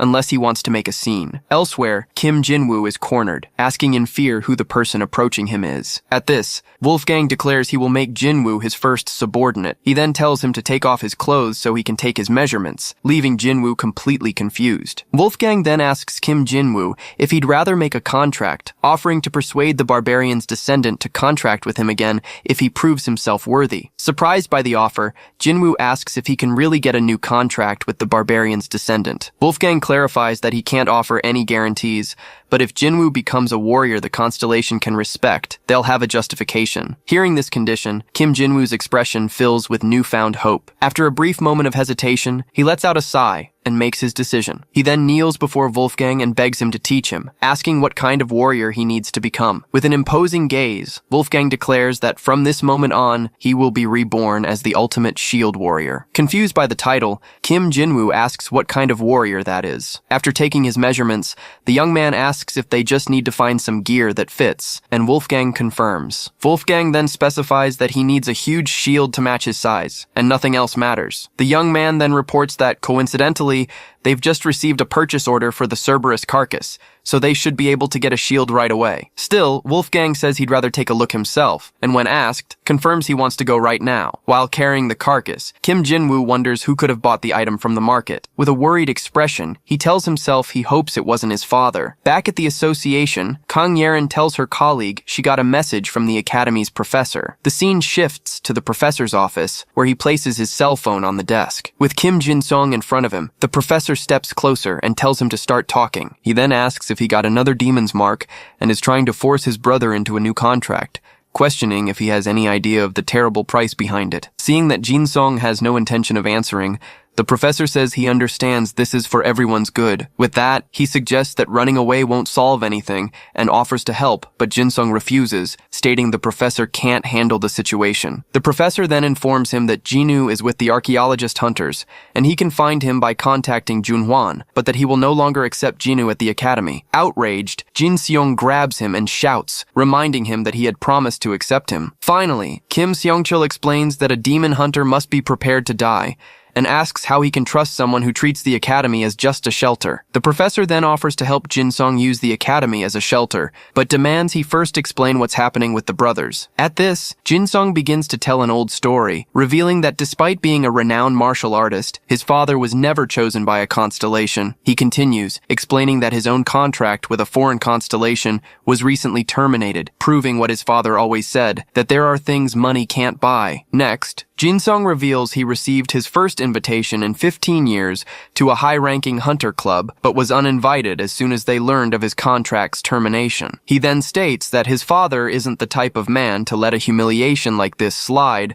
and that the professor surely understands what that means. Hearing the story, Kim Sung-chul deduces that, to gain power, his father made a contract with an incredibly powerful demon. Jin-sung confirms, saying only the Hunters Association can stop his father, who is obsessed with demonic power, but he questions if they will actually take action. The professor then asks why he treated Jinwoo that way, questioning if it was really necessary to push his own brother so hard. With that, Jin-seong reveals their father has already been completely consumed by corruption, and that he offered demonic power to Jinwoo to prevent their father from killing him. He then confesses that by beating Jinwoo, he wanted to end the matter with his own hands before his father did. Right after, he reveals his father has summoned the cleaners and that their target is set. Shocked, the professor slams the table and yells that the cleaners are a criminal group where every member is at the level of an A-rank hunter. Jin-sung just reaffirms what he said, stating that's why not even the professor would be able to handle the situation. He concludes by saying he won't make excuses for what he did,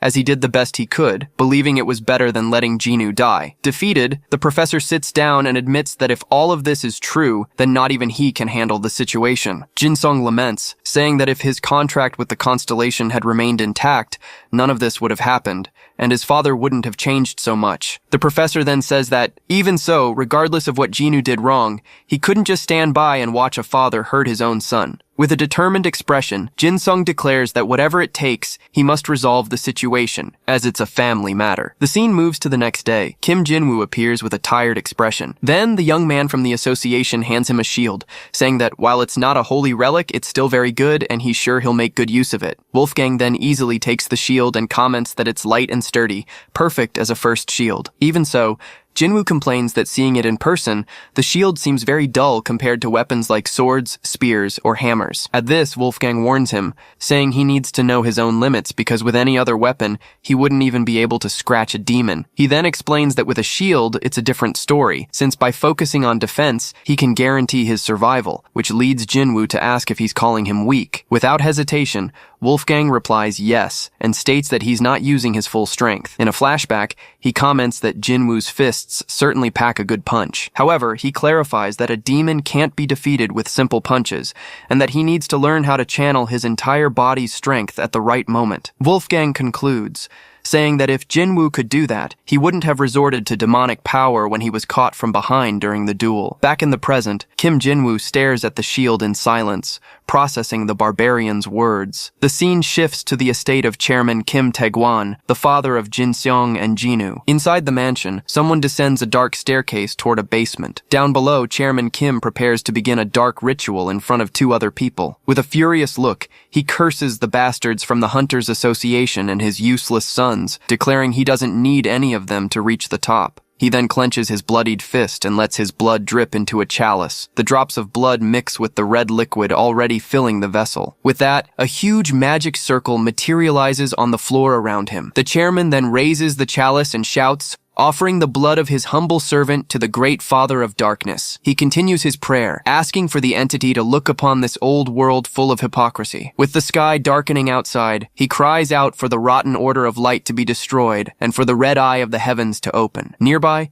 the two guests watch with excitement, believing they too will become strong and make a fortune when the chairman gains his power. The chairman then offers their flesh and blood as a sacrifice for the ritual. He continues the chant, commanding the sealed gate of the abyss to open and allow the descent of the Dark Lord. At that moment, a shapeless, bloody mass begins to emerge violently from within the chalice. With an ecstatic look, the chairman watches the manifestation of the entity he has summoned. Without warning, the mass of dark energy lurches forward and slams into the chairman's face. With a choked cry, the man's eye glows with a demonic mark. Seeing this, his guests back away in a panic, telling him to wait. Then, a scream of agony echoes through the basement as energy tentacles spread across the floor. In the chairman's place, a gigantic chained demonic creature materializes before the two of them. As the man questions if that being is still the chairman, his female companion beside him is pierced by a surprise attack. Blood splatters on the guest's face as he watches the scene in complete horror. Fallen, the man calls out for his partner, asking where she is. The demon opens its mouth to devour. Moments later, it lifts the woman's lifeless body, impaled on its chains. The creature's red eye fixes on the last survivor. Far away, Kim Jin-sung senses something has gone wrong and yells for someone to get help quickly. Suddenly, a voice appears in Kim Jin-woo's mind,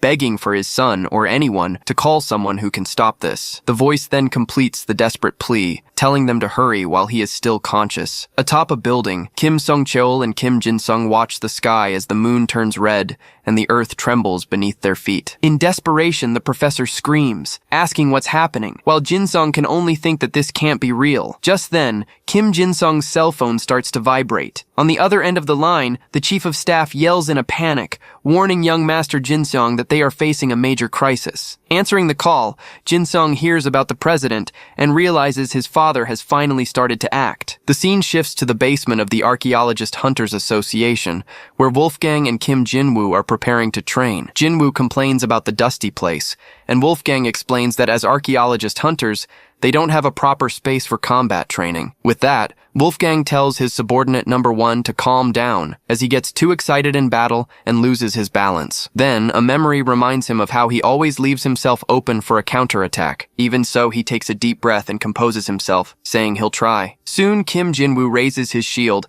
preparing his stance for the training. Wolfgang then instructs him to stay calm and keep a low stance, warning that they'll start with a light blow. The next moment, the barbarian unleashes a powerful punch against Jinwoo's shield. Kang Yeren is thrown back by the impact, wondering to herself why a simple punch sounded like an explosion. His face contorted by the force, Jinwoo struggles to withstand the power of the blow. The shockwave from the punch hurls Jinwoo backward, destroying boxes and scattering debris across the warehouse. Panting, Kim Jinwoo can hardly believe it and asks if that was really a light blow. Wolfgang then cracks his knuckles and says it wasn't bad, since he at least managed to stay on his feet, even though it was just a tap. As the dust and paper settle, Jinwoo is left speechless by the mess made in the area. Next, Wolfgang instructs him to memorize that feeling and stance, saying he'll watch from the side, and Jinwoo agrees. Kang Yerin comments that at least he takes his training seriously, and Wolfgang adds that he's a skilled hunter who scored over 2,000 points on the promotion exam. With a smile, she asks if he's talking about the machine Jinwoo broke the moment he used a little strength. At that moment, a cell phone on a nearby table starts to ring. Without hesitating, Kim Jinwoo walks over and answers the call. Seeing this,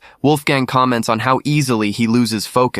But Kang Yerin defends him, saying she wants to encourage him since he's just starting out. Suddenly, Jinwoo yells into the phone, asking what the person on the other end said. He then confirms he understands and will go immediately, running off while apologizing for having to go home. Not understanding the situation, Kang Yerin asks what's going on, and Wolfgang replies that he has a bad feeling about it. Far away, Professor Kim Seong-cheol shouts in shock, questioning if he really performed a demonic descent ritual. He then asks if it wasn't just a simple contract, and upon receiving confirmation, he curses the situation. The chief of staff reports that when he left, the president was still conscious, and asks if they can stop him if they hurry. At this, Jin-sung says he'll go alone, as it's a family matter, but the professor refuses, stating that a demonic descent is no longer a family problem and that he will go with him. The professor insists, saying a powerful hunter like him will make the association move much faster, as they wouldn't pay attention to a report from anyone else. Desperate, the chief of staff says he's going too, because his wife is still there, and Jin-sung tells him to calm down and call anyone else who can help. Immediately after,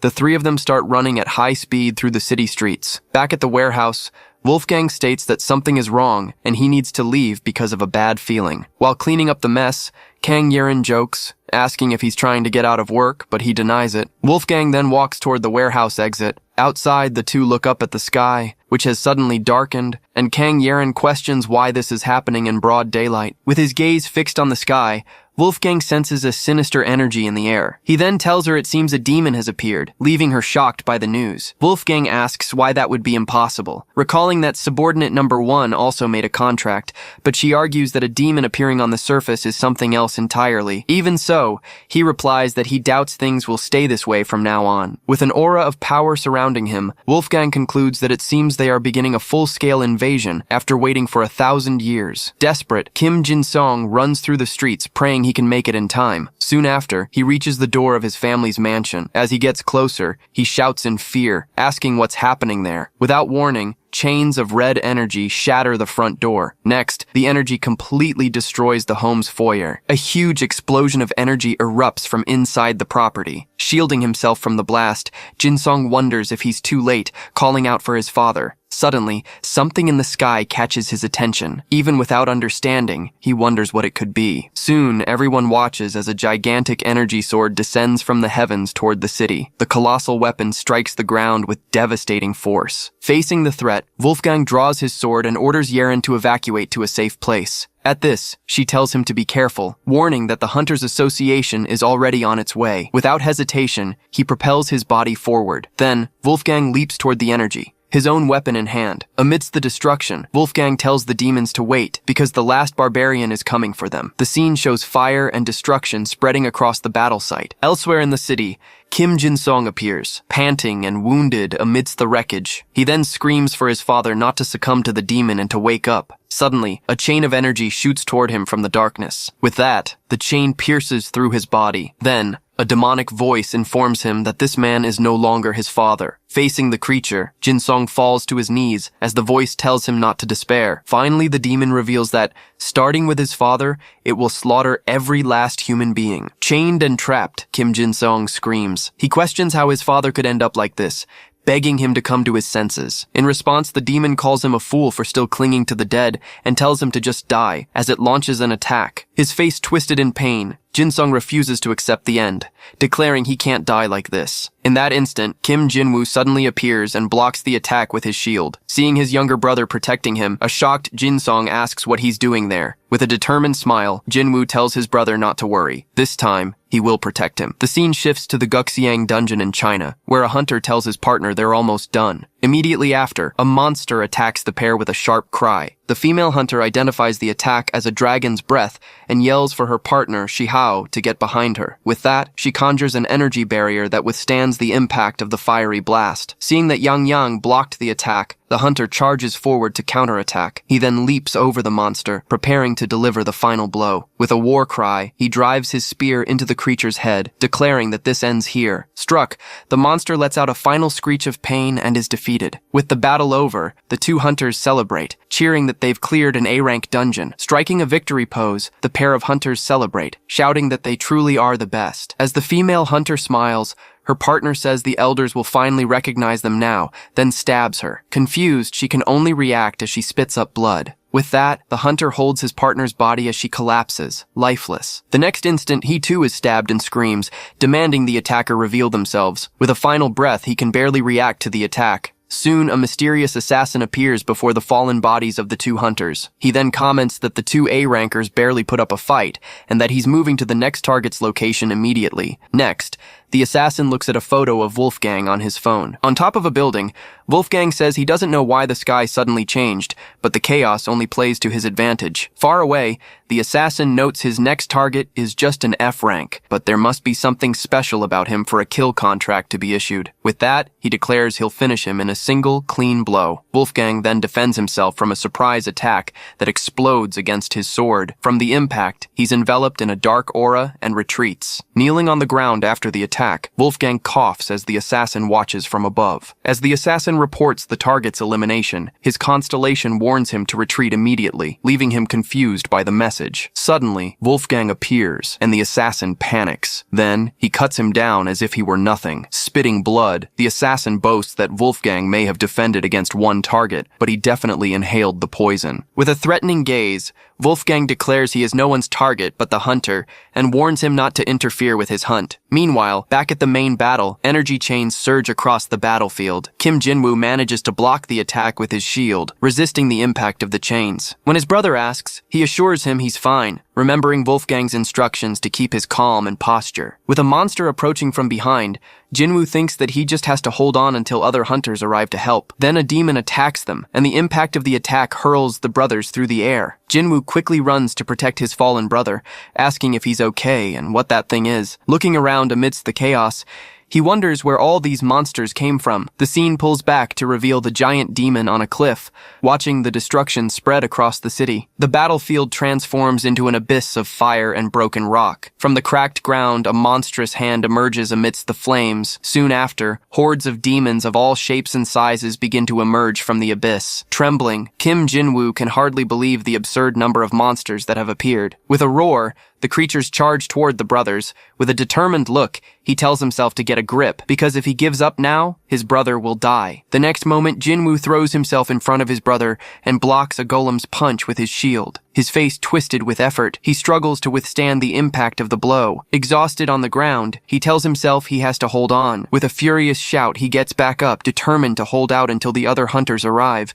He then defends himself from a demon's blow. He quickly turns and blocks another creature's attack with his shield. He then lunges forward and hits a slimy monster with a powerful shield bash. He continues to fight, landing a punch on another creature. With no time to rest, a tentacled monster lunges at him. With a cry of pain, Jinwoo is hit head-on, his shield shattering from the attack. Fallen on the ground, Jinwoo refuses to give up, repeating to himself that he must protect his brother. Even so, the tentacled creature moves in to deliver the final blow. With the remains of his shield, he prepares to block the attack with all his might. Suddenly, he looks past the monster, wondering what has just appeared. An instant later, a giant sword pins the creature to the ground, killing it instantly. A voice then praises his #1 subordinate, saying he held on well until the end. In the middle of the battlefield, Wolfgang appears to protect the two brothers. He then declares that Jinwoo is truly a man worthy of holding a shield and protecting his allies. Relieved, Jinwoo can only call out Wolfgang's name upon seeing him, sword in hand. Before them, a horde of grotesque-looking demons prepares to attack. Wolfgang's eyes glow with intense energy. He then lets out a powerful roar, unleashing all his strength. With a single blow, the barbarian unleashes a wave of energy that sweeps across the battlefield. The energy manifests as wolves that destroy every demon in their path. Finally, a voice tells Jinwoo to rest as an aura envelops him. The giant demon attacks, launching its energy chains toward its targets. But Wolfgang charges at the demon. Filled with absolute hatred, Wolfgang declares he'll take it from here. As they fight, Wolfgang demands to know what the demon knows about Devil House. He promises a clean death in exchange for the information. In response, the demon finds the human's words amusing and wonders how a mere insect dares to speak to him that way. Wolfgang warns him that he's been given a chance to die peacefully. If he refuses to talk, he'll be eliminated. With that, the creature calls him a filthy insect and challenges him to try and kill him if he thinks he can. The demon then launches a shadow attack, moving to trap Wolfgang. As he's caught, Wolfgang scoffs at the use of such cheap tricks. The creature then orders the arrogant human to be crushed by the power of the shadows. Wolfgang cries out in pain as the technique crushes him. Suddenly,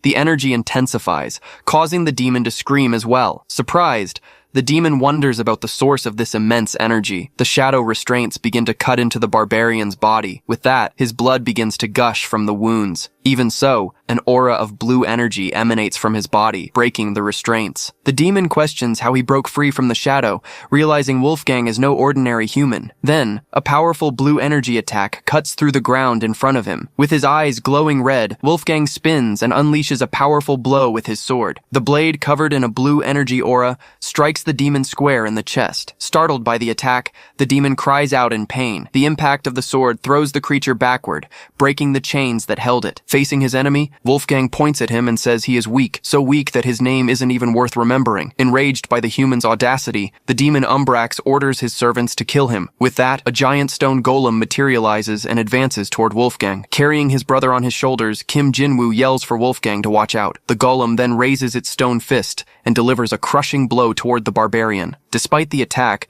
Wolfgang simply glares at it, his face filled with fury. Without moving, he destroys the golem with a single punch. Watching this, Jinwoo can only gasp in astonishment. In complete shock, he stammers as the narration reveals that, on that day, Jinwoo was sure of one thing. The narration continues, explaining that he absolutely had to stay on Wolfgang's good side. Suddenly, the golem's remains fly toward Jinwoo, making him scream in surprise. Wolfgang turns and snaps at his #1 subordinate, asking what he's doing. He orders him to hurry up and get his brother to safety. With a relieved smile, Kim Jinwoo agrees, thinking to himself how glad he is they're on the same side. Meanwhile, the demon wonders where that man suddenly came from and regrets having to use a power he didn't want to reveal yet. A moment later, a red energy aura begins to manifest around the demon. With that, the demon evolves, revealing its new form, Umbra's Shadow of Evolution. Faced with this transformation, Wolfgang merely comments that his opponent has a varied skill set. In response, the creature challenges him to see how long he can keep up that act, then attacks with shadow blades. With agility, Wolfgang blocks one of the attacks coming his way. The demon then continues its advance with a barrage of rapid strikes. Suddenly, Jinwoo screams in terror. His body is dispersing like smoke. He accuses the demon of cheating. Unfazed, the creature continues its relentless attack against the barbarian. Next, the demon questions if Wolfgang really thought he could kill him with that level of power. Wolfgang then calmly replies that he believes he can kill him easily,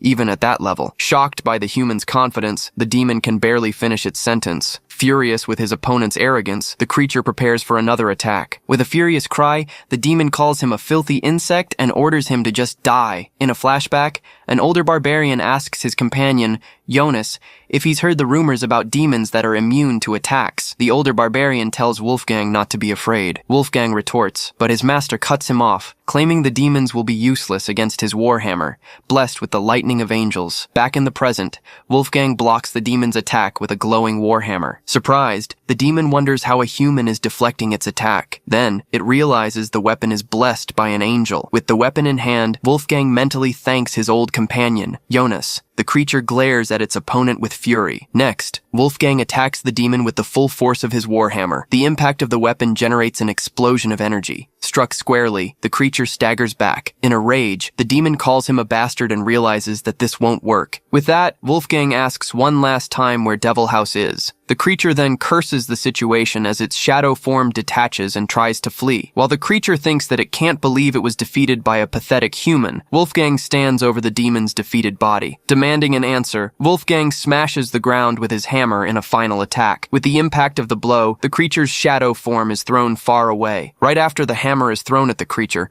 which falls toward the fiery abyss. Seeing the demon fall, Jinwoo runs to Wolfgang with his brother on his shoulders and asks if he's okay. Wolfgang then laments, as that was his only lead on Devil House's whereabouts. At the same time, a group of hunters finally arrives at the scene of the devastation. Among them, a woman in a formal suit stands out as she walks through the destroyed terrain. With authority, she points toward the aftermath and orders everyone to quickly eliminate the remaining monsters. The hunters move in and begin fighting the creatures still on sight. Right after, the woman approaches and stops in front of Wolfgang. Wolfgang gets straight to the point and asks who she is. She then introduces herself as Choi Yunha, the vice president of the Hunters Association, and informs him that her hunters will take care of the remaining monsters. With that, she extends her hand and invites him to come to the Hunters Association if he wants information about the Demon Devil House. The scene shifts to the Hunters Association building. As he enters a room, a man greets him, confirming he is indeed Mr. Wolfgang. The host then introduces himself as Lee Jong-hwan, the president of the Hunters Association. With a handshake, the barbarian also reveals his name, Wolfgang. The president then sizes him up, acknowledging his impressive strength and physique. Wolfgang gets straight to the point and asks what he wants. Lee Jong-hwan agrees to answer immediately. The president then reveals that the demon's base, the Devil House, is located in Underhell. Upon hearing the name, Wolfgang repeats the word Underhell in a serious tone. Lee Jong-hwan explains that demons are vulnerable to sunlight, which is why they hide in Underhell, a place infested with them. Wolfgang cuts him off, saying he already knows what the place is and demands the entrance's location, but the president insists he isn't finished speaking. He then changes the subject,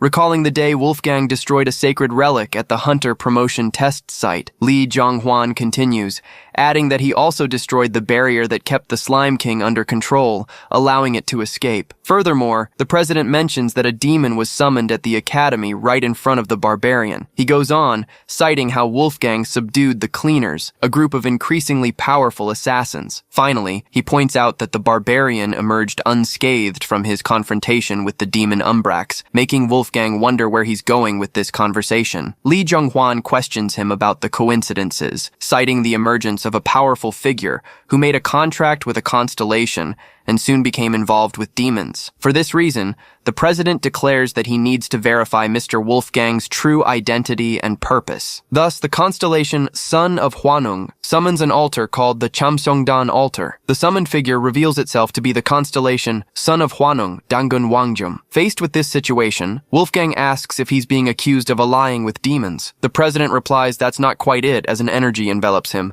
He then clarifies that his intention is merely to investigate his identity a little. Outside, the assistant comments that it must be time for them to leave. A mental image from the assistant shows how she imagines the rigorous investigation being conducted by the president. Suddenly, the woman turns to the room and asks if they're done yet. At that same moment, a blade of energy strikes and dispels the president's manifestation. Shocked, the assistant screams for the president, who appears breathless and on his knees. With an aura surrounding him, Wolfgang states that the so-called president of the association is too weak. The assistant then steps in front of him and demands that Wolfgang show some respect, reminding him that the president is the pinnacle of hunters in South Korea. As a blade of energy forms in his hand, Wolfgang simply replies that he called the weak. Outraged, the assistant calls him a bastard. In response, the constellation Concubine of Emperor Xuanzong manifests according to the contractor's will. The president then shouts for the association's vice president not to do anything, as that man is dangerous. As soon as she appears,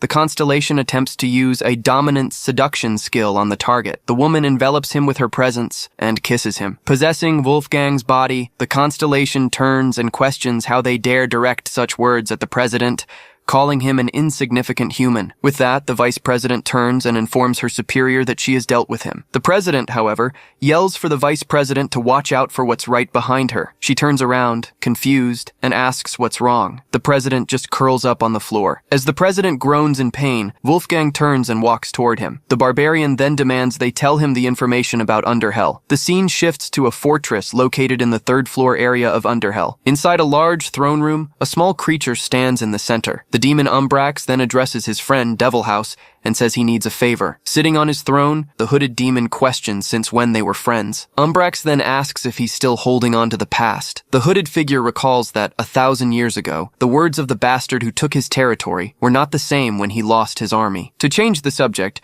Umbrax offers an interesting piece of information about a barbarian he met on the surface who was looking for him. The demon on the throne understands and agrees to help, stating he already knows he wants safe passage through his territory. He then beckons him closer. Umbrax thanks him and promises to help him reach even lower areas of Underhell once he recovers. Holding the small creature in his hand, the hooded figure repeats the words, lower areas, finding the proposal grandiose. Suddenly, an energy envelops Umbrax, who frightenedly asks what the bastard intends to do. As he is turned to stone by absolute petrification, Umbrax curses him. The demon on the throne just laughs. Revealing his true form, he holds the petrified body and calls Umbrax a fool for believing a demon's word. He then calls him a pathetic creature and hurls him toward a horde of monsters. The crowd of creatures swarms the petrified body and shatters it. The monsters completely devour the remains of the small creature. In the end, only a skeletal hand and a sword are left behind on the ground. Leaving the matter aside, the demon comments on the fact that the barbarian is still alive. He then curses the damned barbarian. Back in the office, Wolfgang states that they aren't strong enough to fight the demons, making the vice president question if there's no one stronger. The president explains that he is among the strongest in South Korea. With that, Wolfgang says he has no choice but to descend into Underhell alone. At this,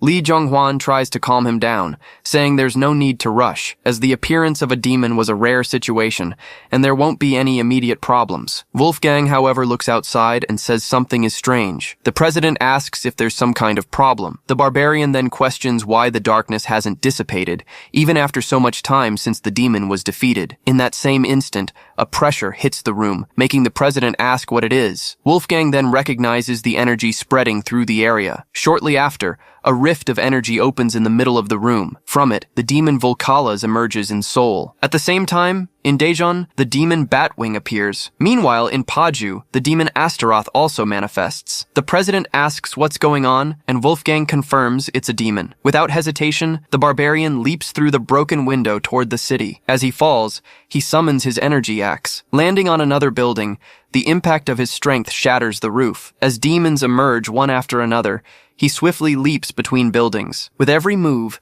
he wonders if the demon invasion has begun again. Wolfgang then crashes through another window, considering the whole situation highly unusual. Back in the office, the vice president remarks that it makes no sense, recalling that he'd said they were on the 75th floor. The president asks what they should do, and his assistant tells them to hurry and catch up to him. The scene then changes to 10 minutes earlier, at the residence of the Blue Dragon family. There, a young woman named Go Yun-ah, the family's successor, was training with her spear. With a swift movement, she charges a wooden dummy. Her precise strike completely destroys the training target. Even so, the girl tells herself it's not enough, and that she needs to be much stronger. As the successor, she thinks about the Blue Dragon family's reputation for producing famous hunters, like Master Go Seong-yong. She then notices a constellation's aura, and regrets getting distracted by the achievements of others, concluding that the Blue Dragon family is on another level. However, the constellation Blue Rose Lancer announces its disappointment with her performance and terminates the contract. With that,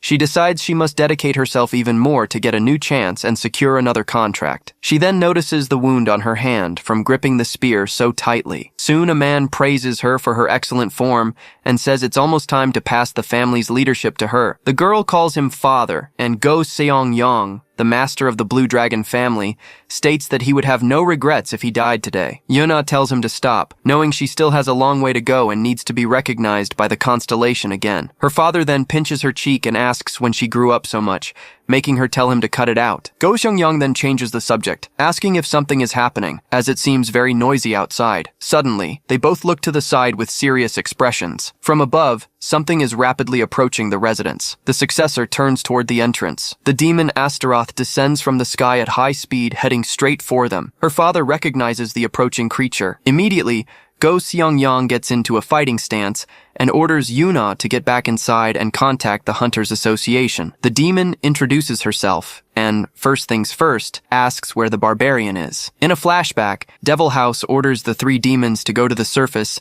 and find the barbarian. Volcalas then asks his lord how they're supposed to find him if the only information they have is that he's a barbarian. Devil House replies that he's the biggest idiot who just charges in swinging his weapon and promises a reward if they find him and bring him to him. Back in the present, Volcalas wonders how he'll find this human and what kind of fool would dare charge at him. The demon then roars through the city. At that same moment, Wolfgang charges toward him, yelling as he leaps between buildings. Seeing him, Volcalas remarks that the description was surprisingly accurate. As Wolfgang scales a building, the demon asks where he thinks he's going. Volcalas then declares that he, and not the others, will be the one to claim the reward. With that, the monster launches a powerful energy punch at the hunter. Meanwhile, in Paju, Go Seong-yang has been defeated and is on his knees before Astaroth. He questions how an S-rank hunter like himself could be defeated so easily. Astaroth praises his strength and demands information, but he just tells her not to make him laugh. With that, the demon says she'll see how much he can take,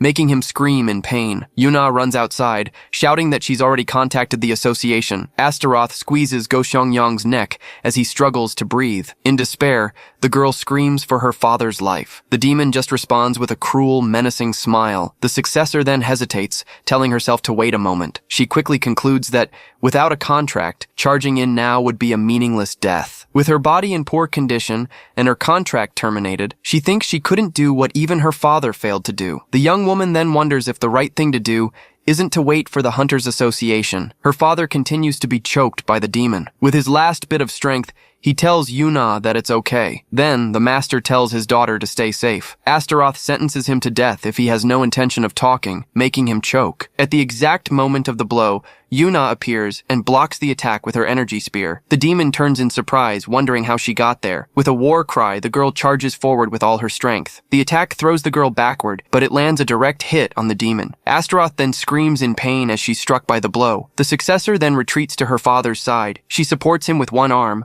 holding her spear in the other hand. The family master apologizes for making her intervene and tells her to fall back, as this opponent is beyond her. Yuna refuses, stating she will face the demon and that she is the one who should be sorry. With that, she remembers her promise not to just stand by like a fool anymore. She then reinforces to herself that she would seize this opportunity and not run away in fear. In an internal monologue, the girl orders herself to stop looking for excuses to give up. She clenches her fist tightly, repeating to herself, "Never again, never again." Moved by this attitude, the Blue Rose Lancer constellation is deeply touched by Go Yuna's resolve. The entity then pays homage to the heart that does not crumble in the face of fear. Soon, the Blue Rose Lancer constellation proposes a formal contract to Go Yuna. The girl accepts and declares that she will never waver again, becoming the new contractor of the Blue Rose Lancer. Irritated, Astaroth curses the terrible timing of her contract and vows to kill her right then and there. In a fighting stance, an aura envelops the successor of the Blue Dragon family. Then, she activates the Water Walk skill, creating clones of herself that surround the demon. Surprised, Astaroth wonders how this is possible. Soon, one of the clones charges at her with spear in hand. The girl then delivers a final blow,